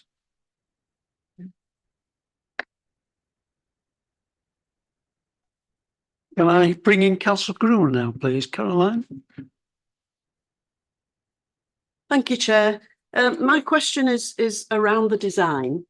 We've seen a lot of the pink building and less of the others, and I'd just like to draw your attention to 531, which is the Leeds Civic Trust objection, in which it says the location of any very tall building will have a highly significant impact, etc. at that point. My question, when I was on site this morning, I did make the point that I was really pleased we were going down having tall buildings in Leeds. But for me, it's as much about the interplay of one against another and the fine tuning of design as to the sort of skyline that creates and the feeling that creates. Could somebody comment on those issues? Because I don't feel we've had enough detail on that. Yeah, I mean, it is a very unique building shape and form, in terms of the hexagon shape, and part of that was developed early on to ensure that there would be plenty of space and sky around it, because I think it's a very landmark sort of design, and we wanted to make sure that its relationship with the Ridgeback and the pool site, the tall buildings on there, that this stood as something that had space around it. So the shape of the building has actually come from that early thinking about creating enough space around it to give it its own distinct quality, but its own distinct personality as well. But we feel that you don't see many hexagonal shaped buildings, so it's a very high quality design, and the developers are pleased to sort of be delivering a landmark building. And what we wanted to make sure was that this had enough space around it to give it that a strong composition. I hope that's sort of. Yeah, that's helpful. What would you actually say to the Civic Trust about what they've said at 531? I think the Civic Trust has got a duty to maintain, to sort of retain the sort of historic grain of the city, and what we're building here is on a brownfield site, which there's nothing that we're sort of taking down that is of heritage value. Now, some of the views that we've tested from long distant views coming in along York Road, the building actually frames those views. So we have considered this from a long distant view. In short distant view, it's very much you've got the existing West 1 building, but apart from that, the rest of the sort of site is pretty much an empty site to develop on. But I appreciate that the Civic Trust Society needs to maintain its ethos, which is about anything that's going to be an impact will have some impact on heritage. But we feel that this actually enhances the city, and as you know, like many cities, Leeds is growing, and it's got to develop a skyline to it that it's very proud, and as proud as its historic buildings. Thank you. That's very helpful. I've seen no more speakers. I have now. Colin, you always jump in last. Welcome. Can I ask a couple of questions? One relates to your comments in relation to value. Correct me if I've got this wrong. What you appear to be saying is when you look at the value of the site, this particular site, what you were basically, I think, saying to us is the buildings on the Ring Road side or the back of the site, if you're on Wellington Street, are in pretty poor condition and therefore of minimal value. But the ones at the front were in better condition and therefore have a higher value. So in effect, does that notional higher value create added expense for the developer in that I was going to say the purchase cost would be cut notionally higher in your calculation? Have I explained that? Okay, so I think there's sort of a couple of points there. First of all, from the developer's point of view, they have acquired, and I suppose are in the process of acquiring. There's another building, I think, still to come. The building's on site, and they are buying, most cases standalone office buildings, particularly the ones at the front. The three at the front are in reasonably good condition. So they are probably paying more for this site than perhaps they would if they had a cleared site. And I'm thinking of some of the sites we've looked at there recently, like further along Kirkstall Road, the large scheme on the left there, and the scheme down on Sweet Street. In terms of how we assess from a viability perspective, we follow the MPPF guidance, which talks about an existing use value plus as being the approach to setting what we call a benchmark land value. And if the value of the scheme that is proposed is above or below that figure, will determine viability. So in doing that, we valued all of the buildings on site. The buildings at the front are, as we said, in much better order than the ones at the back. The ones at the back, when we valued those, needed a considerable amount of money spending on them to bring them into good order, and therefore they had relatively low values, whereas the ones at the front had a slightly higher value. We followed the same methodology as the applicant's agent, Cushman's. They were of the view that the scheme, as it stood from an EUV point of view, was something like about 15 million. Our figure was close to 8 million. So we really tightened down on those values, but insufficiently to sort of result in the scheme being viable, if that makes sense. I think I follow that. So when on the technical point, so when you're assessing the value, let's use the random building, one of the buildings at the front. When you're assessing value, is the basic land value the same across the entirety of the site? And there'll then be an added value in relation to whatever state the building's in. I.e., could you use the building? Well, the ones at the front, I think we assume with a bit of work, you could use them straight. The ones at the back can need quite a bit of work. So that effectively is the value of the building on the ones at the back on the Ring Road side notionally zero, or we haven't worked it out on sort of building by building basis as to where you would come to. What if you looked at each individual building, worked out its existing use value, which we have, and then if you like to remove the demolition cost to give you a clear site, and you apply that to the whole site, clearly the land at the front would have a much higher value on a rate per hectare basis than the land at the back. And that's due to the quality of the building and the condition of the buildings.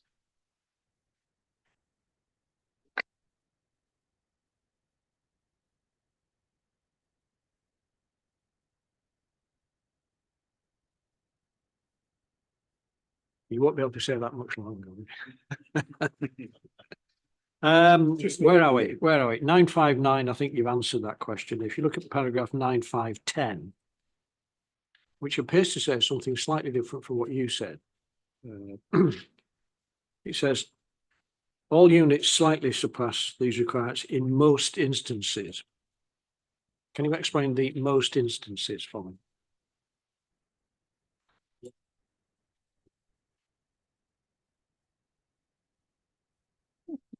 Sorry, councillor, did you say 9.5.10?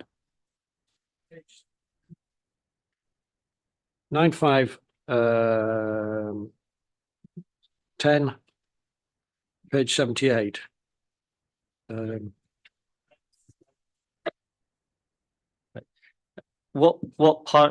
9.5.10 is referring to space standards, and it's in effect saying all units meet with the space standards. Most of them just meet the space standards, but some of them are much more generous. It's okay, Colin. Any final questions before we move on to comments? Let's move on to comments then. Comments. Dan? Thank you, Chair.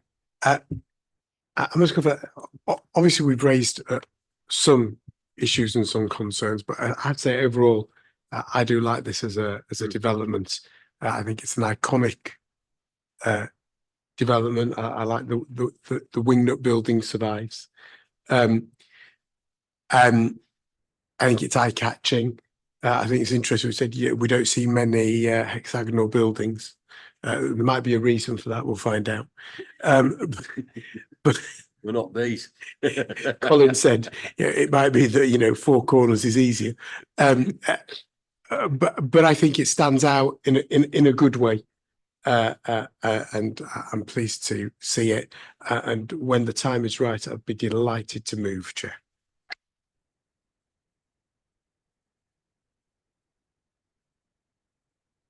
Yeah, I think when it came for the pre-app, we were all quite enthusiastic, I suppose, in that they appeared to be approaching the design in a slightly different way to certain developers I could mention. And I looking at this, I do think the design is interesting. In some ways, it's innovative. I like the analogy of the Miami seafront. I'm relaxed about the colour. I know Kaylee likes Barbie pink, but I might go for Ken blue. But forgive me. I'm relaxed on that. I think it's in some ways it's a bit of a one-off, isn't it? Because we haven't really got anything quite like they're proposing here. And I think there will be an implication for them and a cost implication without a doubt. But I wouldn't like to see that element dumbed down, because it's the fact that it's an iconic building that allows us to overlook some of its faults. I do think, and we said it at the pre-application meeting, and the Civic Trust have picked it up, is the green space is just totally inadequate, in my opinion. It's just totally inadequate, and I'm really disappointed, because if this development was on a slightly larger site, I think I wouldn't even be having a discussion. I would be seconding Dan's comment. But at the moment, I do not think there is sufficient green space on site to warrant the type of residential development that we're proposing to put on there. And I was sitting here thinking, what would you do? How can you get more on there if you want to have this amount of development on there? And I suppose I'm going to be a bit radical and say, do we actually need Skinner Street? If you took Skinner Street out, and from the point you made about the drop-off, pick-up, drop-off points, they're all scattered around, none of them on Skinner Street. And it would appear we could service the buildings from other sites with a bit of tweaking, because we haven't quite got the design sorted out yet. Highways are having apoplexy. No, let me get to the end and then you can have apoplexy. The point is, we're downgrading Skinner Street in many ways because we're narrowing it down and we're moving it a bit. And I just ask the question, do we need it? Because if we don't need it, why can't we cover it in grass? Now, I know you're going to tell me we can't do that, but I think actually you probably can if you really wanted to. Let me just look and see. You said we haven't quite sorted out. I'll point to look at Steve when I talk about this. We haven't quite finished the design detail. And it struck me when we were talking about the wind mitigation measures, all that ever happens with developers, is that they come along with the concept of a screen. We'll build the block and then we'll stick a screen on it to mitigate against the wind. I'm going to throw it at you, Steve, and say, could you tweak the design to some extent to make the building the thing that mitigates against the wind? Okay, just a minute. We've got highways are going to get a go at me first. And the planting, Kaylee touched on it, on the planting on the side, the ring road side for the footpath. Actually, the site involved that we're talking about only has about half the length, which is plantable. The rest has got that solid concrete wall that's holding it up. So in some ways, the picture's slightly disingenuous. It's a terrible area at the moment. And I know that we keep saying we're trying to do something about it. We're trying to make it better. But I do feel we could do slightly better with it, I'm afraid. And I don't want to throw the baby out with the bathwater because I think it's a great design. It really is a great design. And I think it will complement the building at the end, which we're calling the wing nut now, and will perform a focus for people coming on Wellington Street. But I'm sorry, for the size of the site, there's too much on there because you do not get that green space. You're going to get that overwhelming building atmosphere. And so I've got real problems with it. Okay.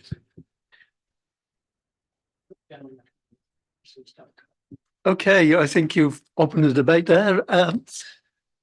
Lisa, please, I'll bring you on first and then Stephen to comment on if you could improve the design.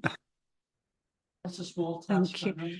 So just your point about is Skinner Street needed?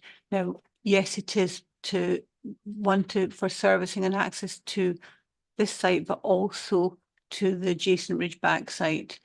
If you took Skinner Street out, you would need to have a really significantly large turning head, which actually would take out probably as much, if not more, of the space. And so that the one-way narrowed Skinner Street, in our view, provides a much safer. You take out a lot of the vehicle reversing movements that would be required as well, and that is what we've agreed as a layout that is suitable for this development and also to serve the adjacent development as well.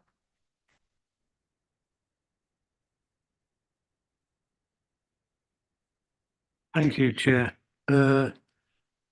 A simple answer to Councillor Campbell. It's, I'm sorry, but no. These buildings are such expressionist, different. If you start trying to stick on wind mitigation or extrude parts of it, you destroy the purity of the building. You with me?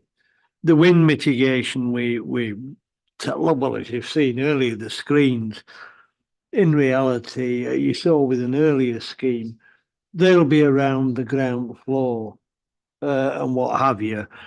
And we could look at designing the screens to complement the buildings. Off the top of my head now, I'm thinking, for example, can we get the mounting frames in white rather than the usual drab grey or something like that? But I think, in fairness, I'd be loath to. We've worked long and hard with the architects to get these buildings And I wouldn't want to start messing about with them now because that's a recipe for a disaster, you know. Sorry, it's probably not what I would say. Just to help as well, an orthogonal six-sided building, and there's been comments about its prominence. That shape generally is a lot softer than squares. Does that make sense? So for such a huge building, as you see it wherever you're coming from, the visual impact will be a lot softer than if they'd done it as a big square block. Appreciate it. Yeah. But I'm sorry, I can't, you know. Thank you. Thank you, Stephen. Your opinion we wanted and we've got it. And thanks for being honest to us. Caroline, please. Thank you, Chair. I just want to say I welcome this development and I agree with all the points that have been made about it being innovative and iconic and unusual. You heard my question earlier on about the interplay of the buildings with each other, and I still don't feel I've seen enough detail to understand. I can see how the shapes work as sculptural shapes, but I can't see how the textures interplay because I haven't seen that detail. But I must say, I think it's really innovative. It will transform that area of the city, and I'm very much in favour of it. I have to say, I do agree with Councillor Campbell's point about the green space. Now that I've seen the three-dimensional model, there's a lot more building than green space, as of course there always is in locations like that. But when I was on site this morning, I was feeling that it was going to be more of a case of buildings set in a kind of parkland, but it's not. It's really small, the green space. And I'd love us to find a way of increasing that amount so that you get more of a rolling grounds feel around those buildings. But I think it's a really innovative scheme.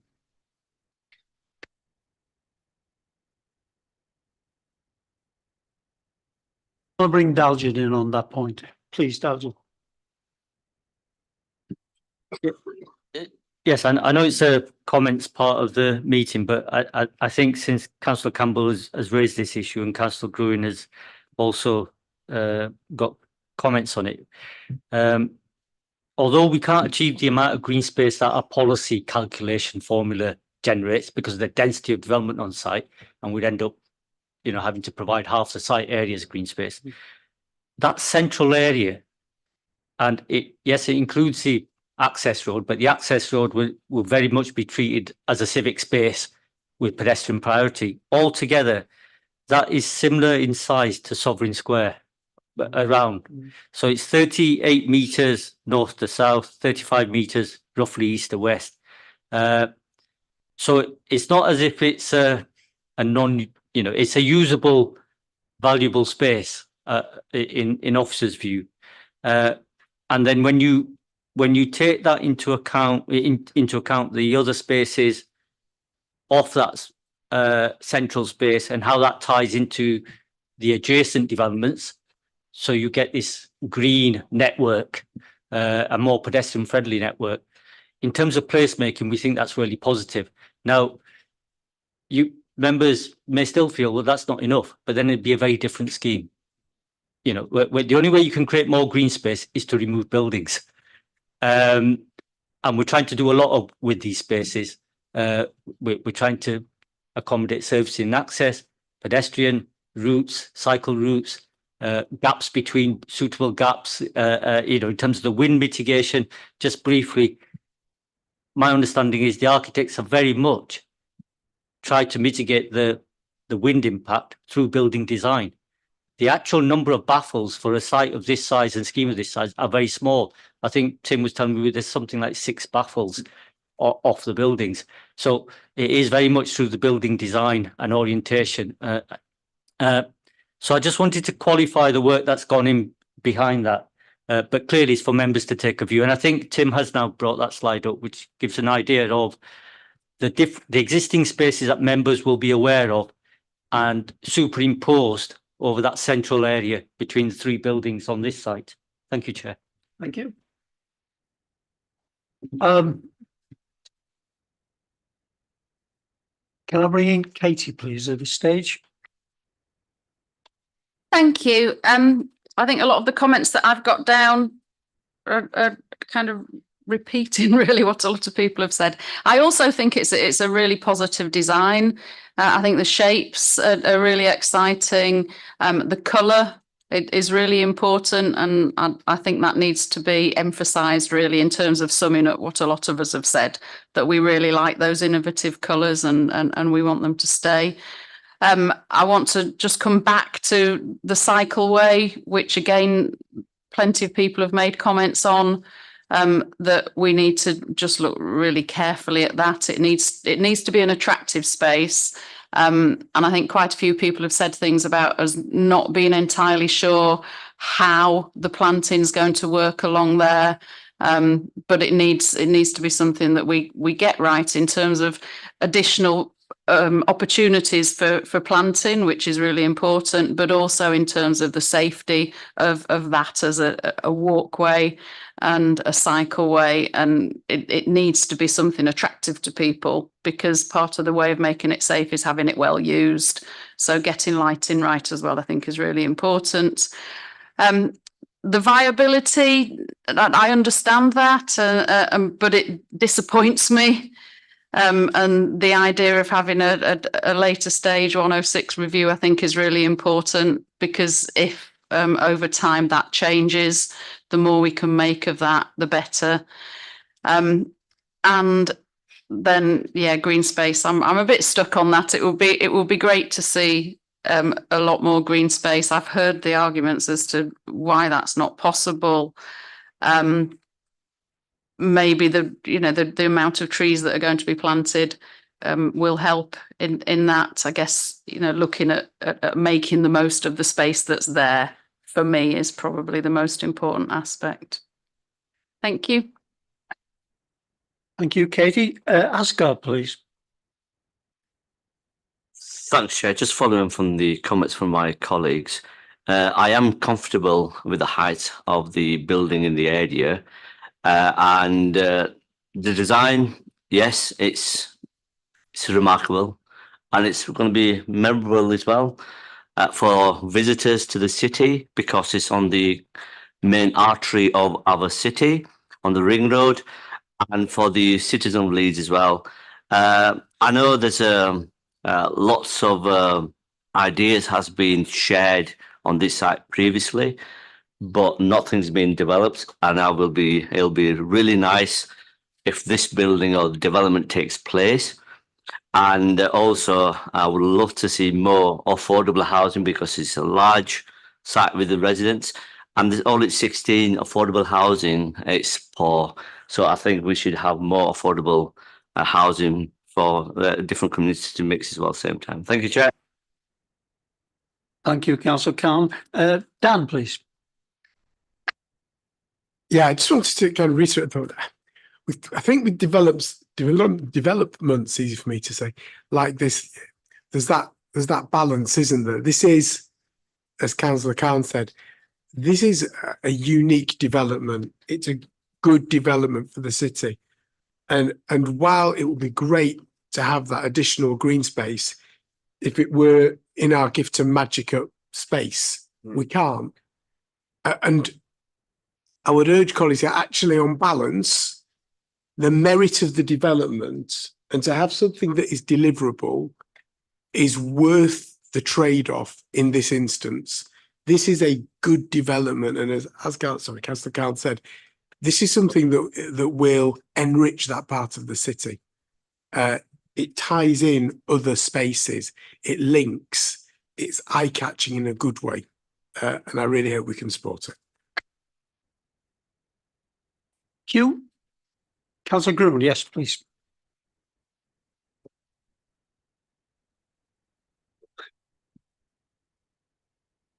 There we are.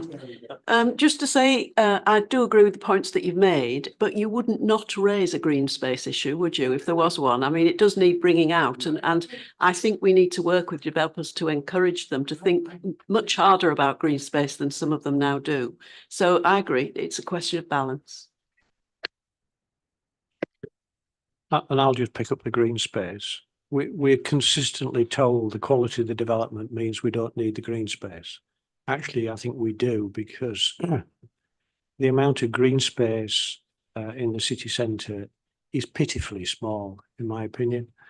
And notwithstanding this application, I think we should stop wringing our hands and saying we can only get the development if. I think we ought to be saying to developers, you need to design the green space first and put the development into it, not do the development and put the green space around it. Thank you, Colin. I think we're ready to move towards a vote. Can I first of all ask Dalja to sum up the debate? And clearly the outstanding issue is green space, and what might we be able to do, or developers do, to improve that situation? Dalja? Yes, thank you, Chair. Yes, I think in terms of the height of the buildings, the massing, the design of the buildings, there's general support around the table in that these will be attractive buildings. They will enhance this part of the city centre in terms of their townscape impact. In terms of the site itself, yes, the key concern has been the level of green space on site. I will say that that's not an easy challenge to address. I think, as Councillor Coyne said, we can't magic up more space. So the only way that we'd be able to do that is to revisit the scheme, and that would reopen everything that's been brought forward for panel. It's very much for members to have a look at that. But it's a balance in terms of the positive aspects of the scheme against what members perceive as the negative.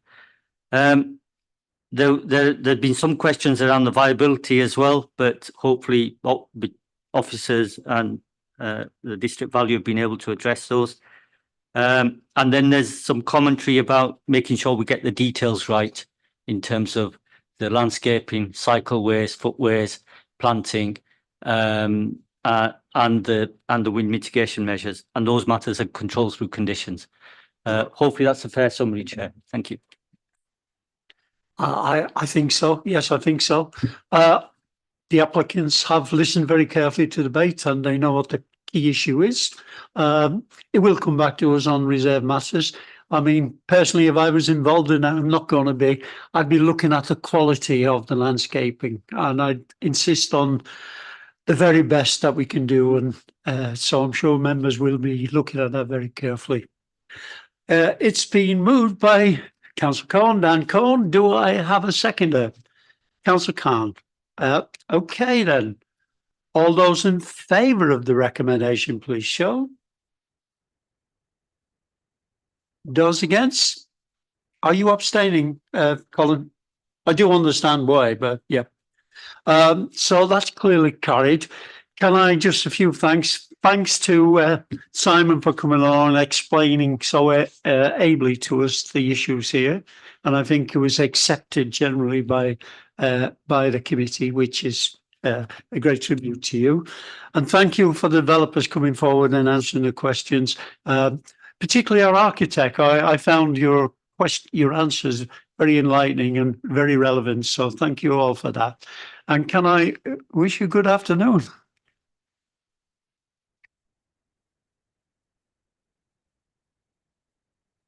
We are having a comfort break. I have to say I've been embarrassed by my good friend Dan Cohn, who's brought little nibble bits, and we're going to have them now. So we'll have a break, and we'll have a bun and a cup of tea, and then come back and do the final ones.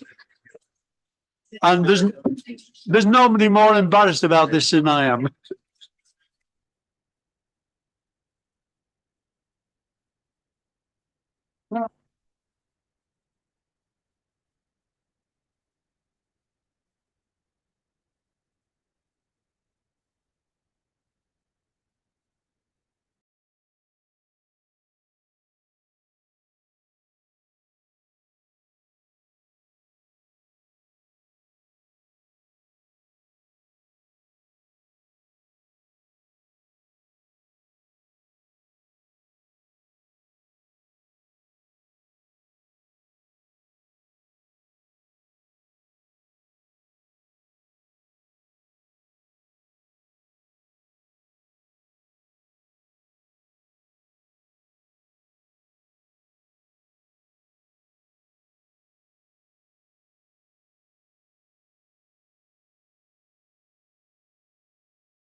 enjoying it now that the embarrassing bit is out of the way. I didn't get a chance to thank Dan for bringing all the nibble bits along. It was very generous, and I hope you all enjoyed it. Totally unexpected, a great surprise to me, but I will thank him. He has left. Can we go to item 9 then? Pre-application land to east of Crown Road, Point Road, and Blackpool Street. I'll bring you in now, Andrew, please, to introduce it, and then I'll bring in Simon Schofield and the Vaston team to present it to us. Oh. Thank you, Chair. So this pre-application was received by the council in June 2023 of last year and relates to the second phase of Air Park, which follows on from phase 1, which was originally consented in 2018, and elements of this are being built out, which was witnessed on our site visit this morning. During the pre-application process, officers have worked closely with the applicant and key consultees, and the scheme is now brought to panel to present the emerging proposal and for members to comment on the key questions. I will now hand over to the applicant and their team to introduce themselves and to give their presentation. Thank you, Andrew. Simon, please.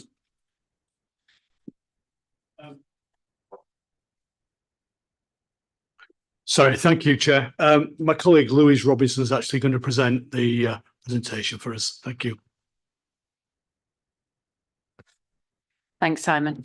Afternoon all, and thank you, Chair and members of the committee, for taking the time today to hear about Vaston's proposals for phase 2 of our master plan. My name is Louise Robinson and I'm the planning manager for Vaston. And it would appear most of you know my colleague Simon Schofield, who's head of the development for the North. And I have here today members of our team who are also available to answer any queries that you may have at the end of the presentation.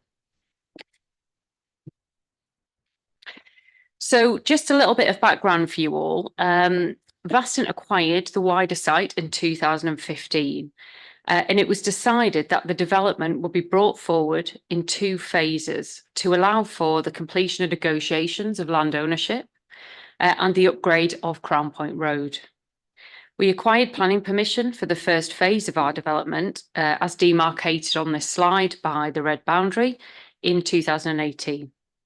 The first phase secured permission for a mixed-use development comprising up to 850 new homes, a 400-bed hotel, extensive office space, and a mixture of retail, education, leisure, and health options. The heart of the development, however, was the construction of a city park that measured over 2 hectares in size. And since that time, we've brought forward a number of the Reserve Matters applications on this phase and secured permission for the first phase of the city park and our first 2 buildings, as shown in the dark blue here on this slide. We currently have 3 live applications to bring forward our first residential offerings, a refurb and extension of the Tetley building, and a multi-storey car park for use by the residents and occupiers, again depicted on this slide, in this case in light blue. Has that moved on? Okay. Yeah. Sorry. We are now looking forward to phase 2 of the development, which rather excitingly is going to comprise up to 502 apartments, a continuation of the city park by a further 1+ hectare, and commercial space to accommodate a mixture of uses, from cafes and restaurants to leisure and business. Whilst we're only just bringing this forward now, because the site was acquired as one, both phases of the development were in fact designed holistically from the out, as can be seen by the continuation of the city park, the mirroring of the residential plots on either side of Crown Point Road, and the fact that the new roads and crossings were designed again holistically to ensure permeability throughout both phases of the site and to secure the links to Leeds Dock. So when developing the illustrative master plan, as I've just said, we wanted to ensure strong connectivity to existing key routes, establish new connections to ensure maximum permeability, with an aim to encouraging obviously sustainable travel in the shape of pedestrian and cycle travel, and to establish new connections to the train station and the city centre, one of which you can see here via the calls. We also wanted to ensure that historic routes remain intact. The most prominent here being represented by the retention of the north-south connection provided by Hunslet Stray. We've opened new routes to Leeds Dock, and we'll be establishing 3 new crossing points, 2 on Crown Point Road and 1 on Black Bull Street, to ensure safe passage for pedestrians and cyclists alike.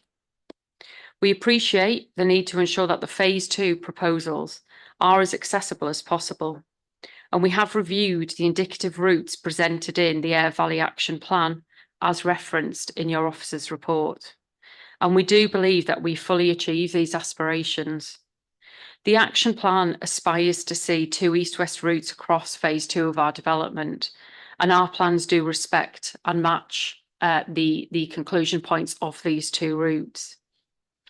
The parameter plans and the design code, which I'll come on to explain later, that will be submitted will ensure that the routes as shown on this indicative master plan are secured and delivered as part of any future reserve matters. And we would welcome councillors' endorsement of this approach. So this application will be brought forward in outline form with all matters reserved except for principal points of access. The access proposals will include new junctions on Crown Point Road and Black Bull Street, Road T and Road V within the Phase 2 will be brought forward in detail. These are located in the eastern side of the new proposals, and a new lay-by will be brought forward on Crown Point Road, going from the Crown Hotel through onto Hunslet Lane. The proposals also include for the stopping up of 3 internal roads, namely Cudbear Street, Sheaf Street and Hunslet Road, which ensure improvements to the city park. As we did with Phase 1, we will employ the use of what we call the Rochdale envelope, which is depicted on this slide by the purple blocks. The Rochdale envelope represents the maximum parameters within which any development could sit, and it defines the plot boundaries. As we are applying for a maximum quantum, the Rochdale envelope can never be built out fully because the quantum restricts what would allow, hence why we have developed an illustrative master plan. The purpose of the envelope is to allow for design flexibility at reserve matters stage. So we've designed this illustrative master plan and we will be producing a design code that outlines the key principles and rules to control reserve matters and to better manage any future impacts. We did bring forward a design code as part of our Phase 1 application, which we've adhered to, and we would look to bring forward similar principles in line with lessons we've learned over the Phase 1 period. The application is to be supported by a full suite of technical information, which will test the maximum parameters, i.e. the Rochdale as shown here, and the illustrative master plan, to ensure that the worst case and a realistic scenario are tested, and to ensure that the development can be brought forward without any significant effects. The future reserve matters applications will provide further detail on the individual plots, and we would be more than happy to come and present these proposals to you at any time.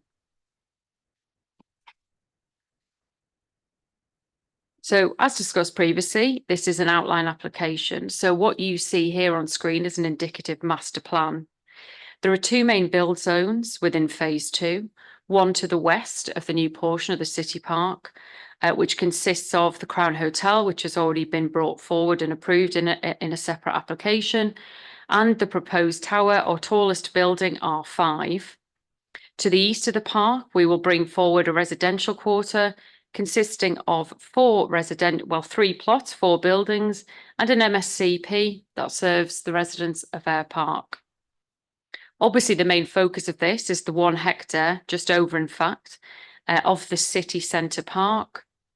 And we've also really aspired to ensure that the proposals are green throughout, with a large amount of amenity space for residents that will be open to members of the public and obviously is permeable.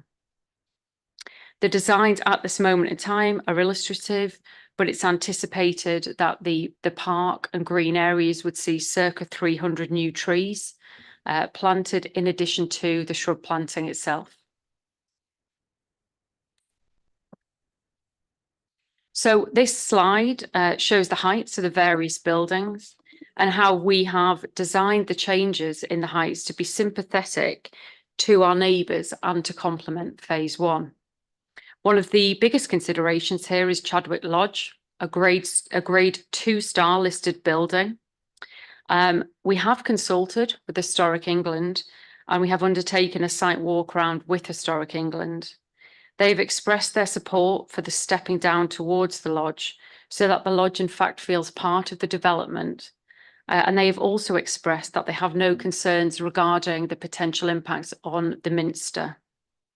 The tall buildings that you see here either immediately either side of the park, we feel are use wayfinding basically. They enable the wayfinding. They indicate the southern end of the park and also guide through to the docks. The other buildings themselves have a density of 6 to 9 stories and complete the avenue along Crown Point Road and again step down towards Chadwick Lodge. We have undertaken consultation with officers to agree locations for verified viewpoints and to consider the illustrative scheme using View City. We have then robustly tested the height through TVIA, a wind tunnel in fact, and daylight and sunlight assessments to ensure that this could be brought forward without significant effect. As I say, however, as discussed previously, this is only illustrative. So we have tested both the illustrative and the Rochdale envelope, and both will be presented in the application documents when in fact they do come forward. So in terms of design, the design of all aspects of the master plan will be given certainty and clarity via the design code and the parameter plans. Oh, sorry, slightly running over, I'll be very quick. These, if you don't mind, Chair, these will ensure good design principles are implemented across the scheme. What I'd like to note here is that the top image depicts some of the amenity space to be provided within one of our residential plots on phase one. And our key design principles, obviously high quality design, permeability, a vibrant and sustainable public realm. But really, and to be honest, what's more important to us is the creation of a safe and welcoming environment to create a neighbourhood where people actually want to live long term and to grow personally and professionally. And I would also like to note that I was very encouraged earlier to hear the positive comments on the materials proposed for the McLaren site, because in fact, it does mirror our approach to the materials used on our residential apartments. And I will very quickly come to what I can make my last slide, which is in fact that of the city park. Can I just say, don't rush too much. This is a very important application and we want to hear all. Yeah.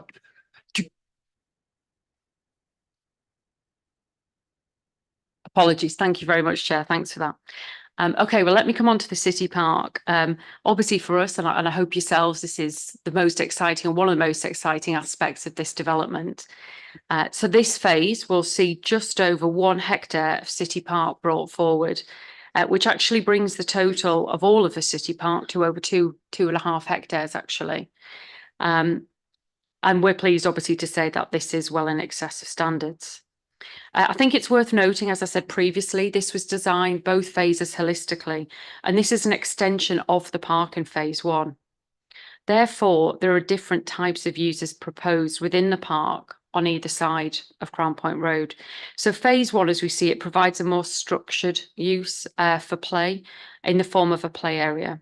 We are to bring that forward, yet to bring that forward in a detailed application, but you can see what we are alluding to in the bottom right image here. You can just see it in the foreground.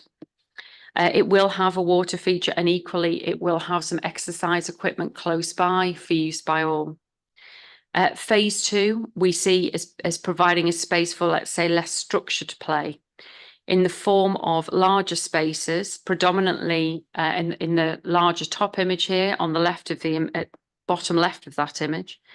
It will allow for games such as football, where you can place your jumpers for goalposts, or frisbee, those sorts of games that people need space to run around. And it allows people to play different types of games, because we haven't got a set, for example, basketball pitch on there, which prevents then people playing rugby or football or frisbee. And there's also going to be plenty areas of seating to allow people to meet for lunch or a coffee, or to just relax. So we're very proud to be bringing that forward as the central focus of this second phase. Finally, I'd like to come on to note the community engagement that we've undertaken. So Vaston have undertaken extensive public engagement throughout the lifetime of the project since we acquired the site in 2015. In respect of OPA2, we recently held a consultation event at the Tetley on Wednesday, the 27th of March. And we made every effort to ensure that people were informed of the event and had the opportunity to attend. This included emails to stakeholders ahead of the event, just under 3,000 printed leaflets to residents and local businesses, various press releases, social media updates, and a website blog updates. The event itself attracted 50 attendees, and I am really pleased to say that the feedback regarding phase 2 was very, very positive. So finally, I'd just like to thank you all for listening to me, and Chair, thank you very much for the extension of time. I'm really happy to answer any questions, as is the rest of the team. And I'd just like to say how excited actually we really are at working with you all and bringing this forward, and completing this development to make it whole. Thank you for that presentation. And I can assure you we're just as excited as you are on this. It's great to see this coming forward. It's been an ambition for many, many years now, and to see it coming forward is absolutely great. Just on the last slide, community consultation, you'll be aware of the letters we received from the Civic Trust and their comments. Do you have any comments on that? I am aware of the letter, Chair, and it does distress me slightly, actually, that I did feel that we had made quite a big effort to ensure that everybody had been informed and given the opportunity to speak to us ahead of time. However, I am happy to speak to the Civic Trust in an effort to ensure that this does not happen moving forward. Thank you. That's very helpful. And obviously there is continued opportunities to engage and to consult, which I'm sure you'll keep those pathways and avenues open. Thank you. Before we move on to question, can I thank Andrew for his site visit today? It was very informative. He walked us through the area and it gave us the sense of it in the context, which we wouldn't have got for plans. It was very helpful. We started at the David O'Wally Bridge and ended up on the site. And to see that the area changed so much is absolutely fantastic. And I thank Andrew for that. That was more than I expected. And I think members who was on the site visit certainly enjoyed it. Questions, please.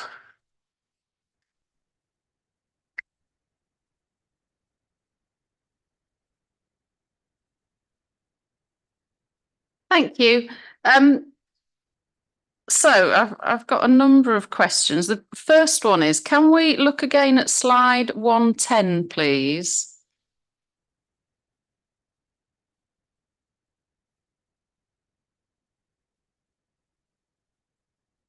Thank you. I'm just interested in your comments. You talked about how the kind of the gradient of the building slopes down to the corner where the listed building is, and I can see that it does that. But in the middle, you've got Duke Studios and the Crown Hotel. Does it feel that they would get dwarfed by what's around them? That's my first question. They just look kind of stuck in the middle a little bit.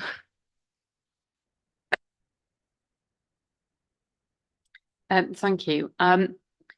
That's a very valid question, but we do have very good and strong relationships with our neighbours, and I do believe that it's felt actually by all that this development is positive, and that the heights that we are aspiring to actually are welcomed for the area. In terms of the Crown Hotel, this is a building that we own and have permission to actually refurb and extend in the future. And so obviously as the owner of that building, we are clearly in support. However, I do believe that there is support from Duke Studios on the proposed massing, and that they do not feel that they will be dwarfed in any way. I think that the massing really fronts the park and really frames it, and provides as well a good number of apartments for people to live and experience the park, you know, to live literally onto the park. So I think from our point of view, we believe it's a positive in that it's received so. Okay, that's helpful, thank you. So my next one was, I was just about to say, Lewis, can we keep on the slides for a minute? Sorry. It was slide 110. Was it 110? No, it can't have been 110. There was a slide that you had that showed a lot of greenery around the buildings. That one, that's it. Yeah. The one, whichever one you were on before, Lewis. That one, yeah. And I think it was more of a comment than a question, really. But that looks really nice. And that amount of planting, I think, is really important in terms of, you know, addressing the potential of urban heat as the temperature rises in the summer, but also as a nice place to be. So I think it was just more yes, I like that, and can it stay? So it's not really a question, that one. The next one, was just about slide 112. If you don't mind, Lewis, just thinking about the city park. I know there's an awful lot of work being done in Leeds and elsewhere, really, but about safety of women and girls in parks, but also making parks girl-friendly spaces. And you probably are aware of that, but there's some really interesting research about what do girls want in parks, and a lot of it is about meeting spaces and places to hang out. And so it would just be a kind of a request, really, that there is an awful lot of research out there, and for that to be incorporated. Thank you, and noted. I think at first your first comment on the images with the green space, I'm really pleased to hear that. The image that you allude to at the top of that slide actually is one that shows the actual landscape design of an RMA that we have in at the moment for our residential, so represents very truly what it will look like. Secondly, you obviously raise very interestingly the comment on girls and how they like to use this sort of space, because actually we've had discussions on that very recently with our landscape architects, right down to the type of seating provided. For example, I understand that things like, I'm going to use the term freestanding hammocks, are very much welcomed by girls, but not so much by boys. So it is a conversation that we're having as part of the design of the park. That's really good to hear. Thank you. And Chair, I think I've got one more. I can't remember what it was. It was about paragraph 8.34. It was just about district heating. And I know there are plans to bring the district heating to that area of town, aren't they, for buildings? And it would just be a really important part of the development. I think that was about it. Thank you. Thank you, Katie. I haven't seen any more hands. Any more questions? No? So, Colin. I was going to make a comment, that's all, rather than actually, your comment about what the girls like in parks has pushed me into thinking to myself, that's a question we've never asked before, if I'm honest, and perhaps we should have done. So if you are looking at that, could you also look at what old men might want in parks? Which may be slightly different than what a girl might want. You will know that I'm bound to reiterate the comment about the green space within the buildings or within the curtilage of the buildings. I think we can get hung up on the park, and we can say, "Oh, the park's absolutely fantastic. We won't worry about the rest," but we will worry about the rest. And you know that I'm bound to raise that because I'm hoping to be here, along with things like affordability and all the rest of that sort of thing. I'm sort of generally commenting on the questions we're asked because that's what we usually do. And if you look at the first question, is the mix. I'm relaxed about the mix because I have to be honest and say I think that will change over the lifetime. This has been going on since 2017. It's not built out yet. The first phase isn't completely built out yet. It will change. I have to accept that. And I think in the past we've always had a fairly flexible approach to that sort of thing. I can't express a view on the non-designated heritage assets because unfortunately I wasn't on site this morning for a reason you know, Chair. Well, in that case, it's a shame that we're taking them. Sorry about, well, I know that if I've been on site.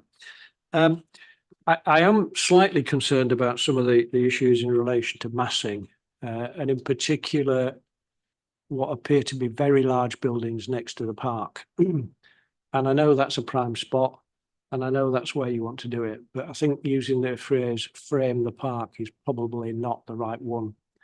And I think I might have some concerns in relation to where you put the larger buildings and what effect they have on that open space, because we want to make sure it's maintained as an open space. And the last question we've got, which is 9.4, I think, do members consider the development's emerging provisions for transportation and connectivity are acceptable? I have to be honest, I don't understand anything about the transportation. I don't really get a feeling for that. And the connectivity, you did put us up a drawing with some lines on it. And I just wonder, what are the desire lines in that particular area? And what will the desire lines be when the development's built out? Because we all know, don't we? Because every ward has one of these places where people have made their own route through because that's where they want to go. And it would seem to me there needs to be a little bit of work at least on who will be where and where might they want to go on foot, and where might they want to go via public transport, and how will they get to that public transport? Okay, Chair. Thank you, Colin. Any more comments? Or can we move on to come in? Yeah, thank you, Chair. Just a question about, sorry about not going on comment, but a question about on the green space and parks. And can you just go through the linkage between the new park and the old park as well? Just if you can go through us, then I might come with some more questions.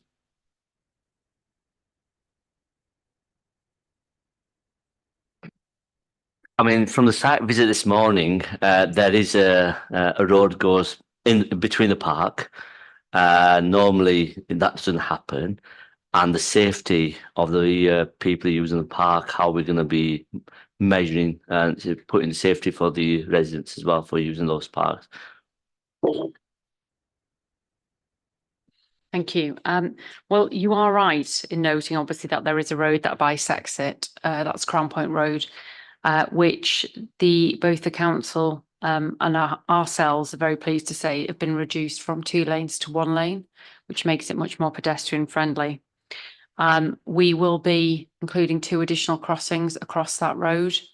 And at present, the The road itself has a segregated cycle lane and essentially Dutch crossings to enable pedestrian access as the primary route here. In terms of safety, we have worked very much with West Yorkshire Police and with the officers, and we do in fact have safety bollards at strategic positions around the park. The technical term of which I must admit eludes me right now. Hostile vehicle mitigation. And again, as I say, we have worked with West Yorkshire Police to ensure that that is substantive enough. We have also worked with West Yorkshire Police to ensure that there is sufficient lighting for people to feel comfortable at all times of the day and night, and that there is natural surveillance around the site, again, to ensure that people feel safe and comfortable as much as they possibly can.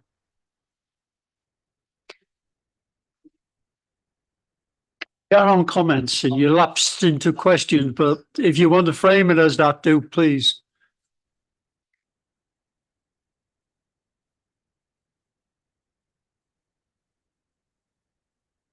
Could you bring up the slide that shows the buildings around with the park in the centre, please?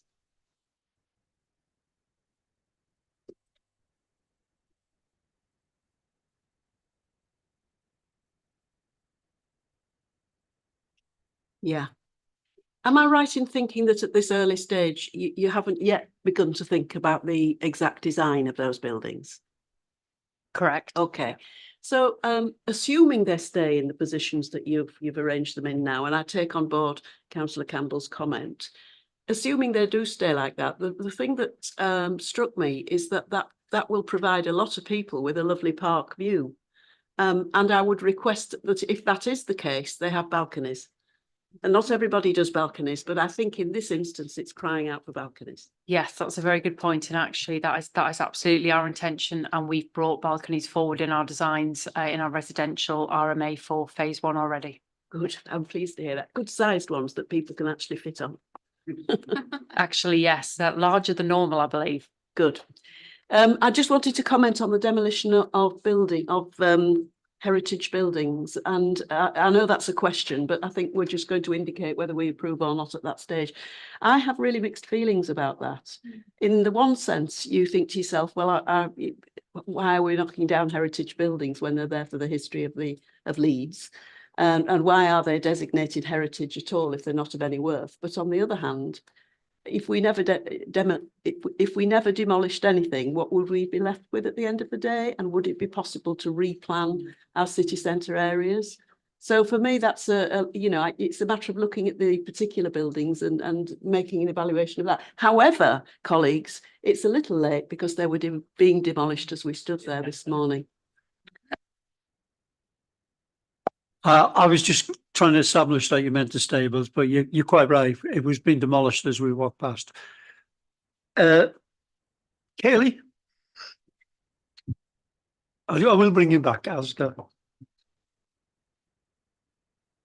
Yeah, I was going to comment on that exact thing. I think it was really forward of the developers to commence the demolishing of the non-designated heritage assets while we're on site, and it's honestly left a sour taste in my mouth for something which is a really positive, or should be a really positive, development. It's a shame that we didn't have the opportunity to examine the worth of those heritage assets. Am I able to comment on that? Oh, sorry. In the circumstances, I'm quite happy for you to make a comment if it helps us to come to a conclusion. We have a bit more freedom on pre-apps than we normally have. Thank you, Chair. I would just like to give some clarity on that, because I can understand why you might have been taken aback on your site visit. So we obtained permission in July last year for the demolition of the buildings, for the very reason that that area, Wade Yard as we know it, is significantly contaminated by previous use. I understand there is a bentonite wall that has been placed in the boundary with another plot to try and prevent any plumage. This is prior to our us purchasing the site. However, as a result of the extensive contamination, there is still plumage, and we are working with officers to ensure that we undertake significant remediation, which takes a lot of time. And this is why we've had to start work on that area of the site sooner than any other area of the site.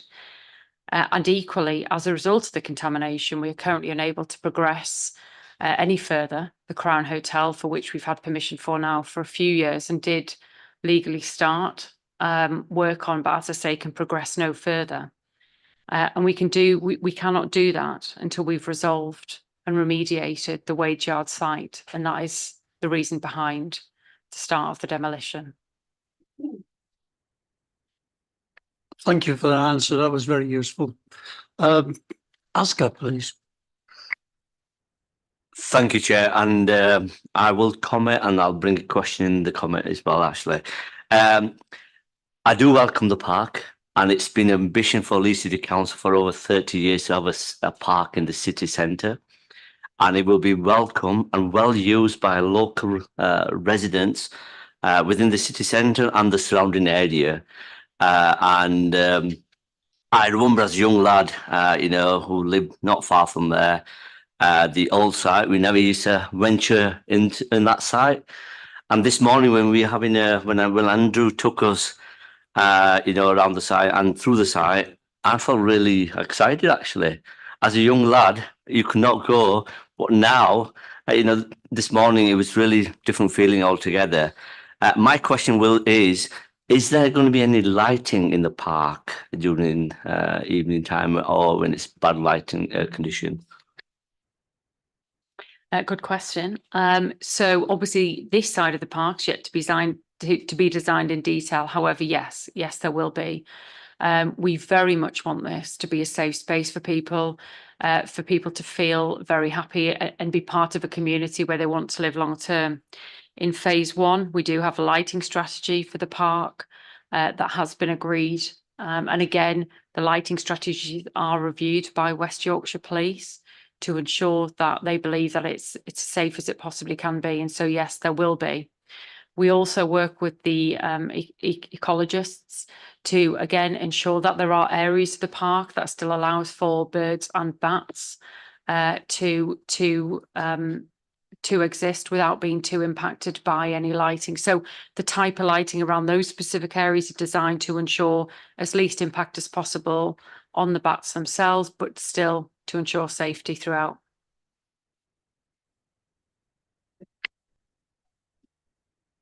Thank you very much, Louise. Those answers were very helpful. I know I've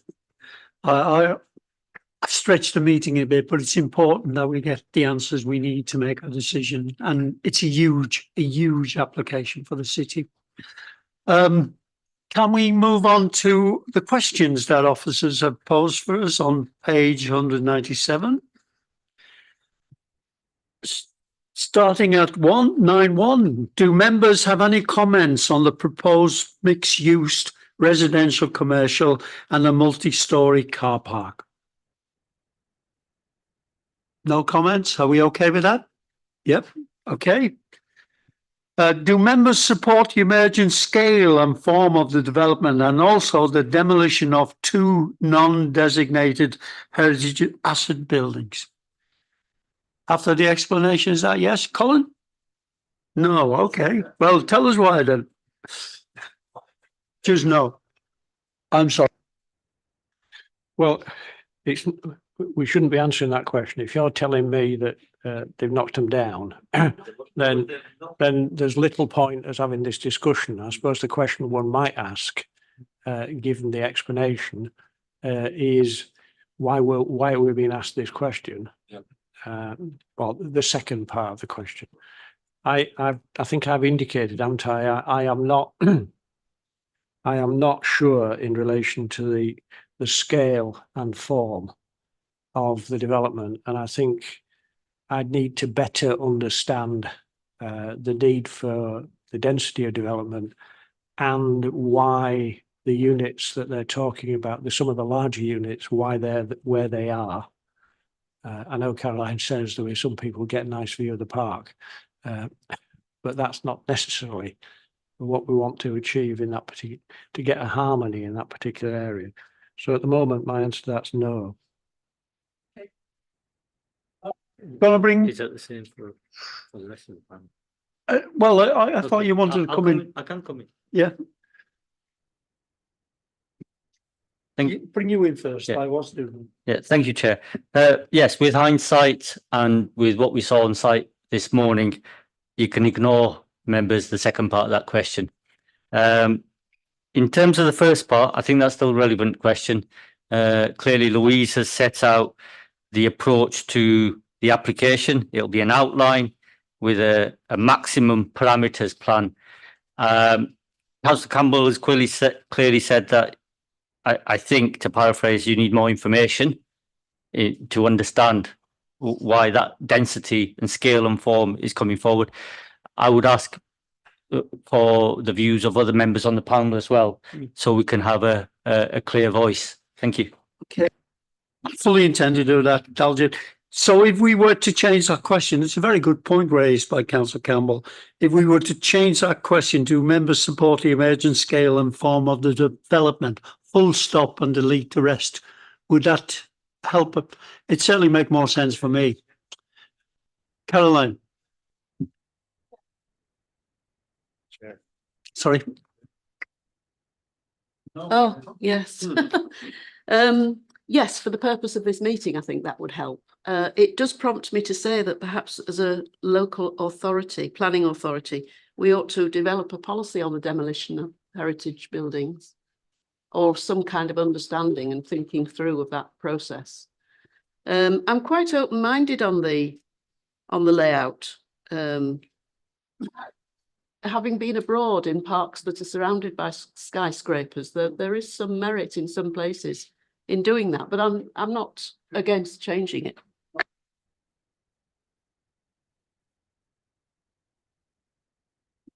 I've got to say, I mean, I'm easy as it is.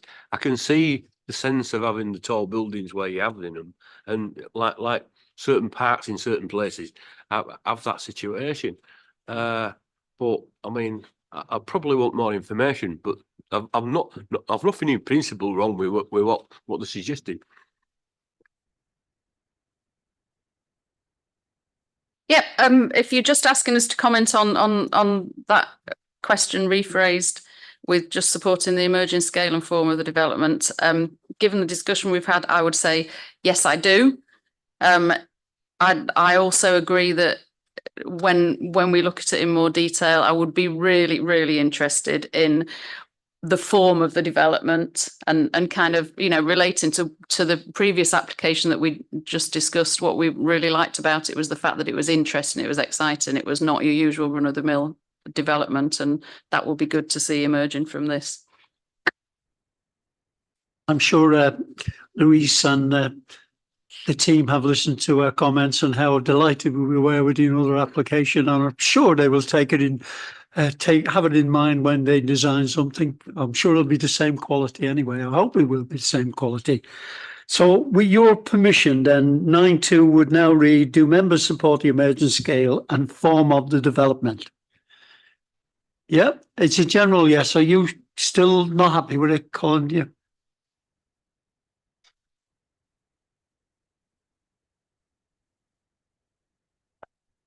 Yep. But I think it's a general yes. Yeah. Moving on, do members consider that the emerging approach to landscape and public realm is acceptable? And I think positive comments were made as well and suggestions. Yep. Do members consider that developments emerging provisions for transportation and connectivity are acceptable? Do we know enough about that? David? I don't think there's enough information to answer that. I mean, I think it was Colin mentioned about desire lines. I think we call him, wasn't it? And that what might be desired by the people who actually go work and live there. And that's what we're going to have to look at, and that will be dependent upon where those buildings are situated. But as regards transportation and connectivity, we haven't really got that detail. Yep. I think that's the general opinion. It's not that we're against it. We just need more information to answer yes and no on that one. Okay? Is that all agreed? Yep. Well, that concludes today's meeting. Can I thank Louise and team for the really good presentation, very enlightening. Delighted to hear in response to Councillor Gruen that there will be balconies on the high building. You know, we love balconies. Hopefully they're bigger than Juliet balconies, but all that will come out. But thank you very much. And I think that concludes our meeting. The next meeting will be on the 16th of May. And you'll have a new chair by then, so you'll have been rid of me. So all the best and luck. But bear in mind, I will be watching it on the webcast. Thank you. Safe journey home. Oh, and I should say, those of you who are standing for election, which doesn't include me, thankfully, the very best of luck. If all political parties are, you all have served the city very well, and I hope any member of this committee who are standing will be successful. Sorry, Chair, minor administrative point, but I've noticed while we're here, there's been an issue with the development plans panel because they've noted that it's before the AGM of the council, so there won't be a chair. I think that might apply to city plans panel because we won't have approved a chair to replace you. I think as members, if we legally can carry on, I'm sure we're able to nominate a chair out of the ranks of ourselves. I think we've previously used the previous chair and taken it as it's been the last, as it's been in accordance with the last year. I'm sure members will be amenable to nominating a chair from the floor as long as people are happy for us to do so. Yeah, just on that point, we are in discussion with colleagues in legal services about a way forward. There are items that do need to come forward. It's a balance to strike, isn't it, in terms of keeping the momentum going behind schemes, but also making sure we adhere to our governance arrangements. So we'll get through that, and hopefully we'll hear again in May.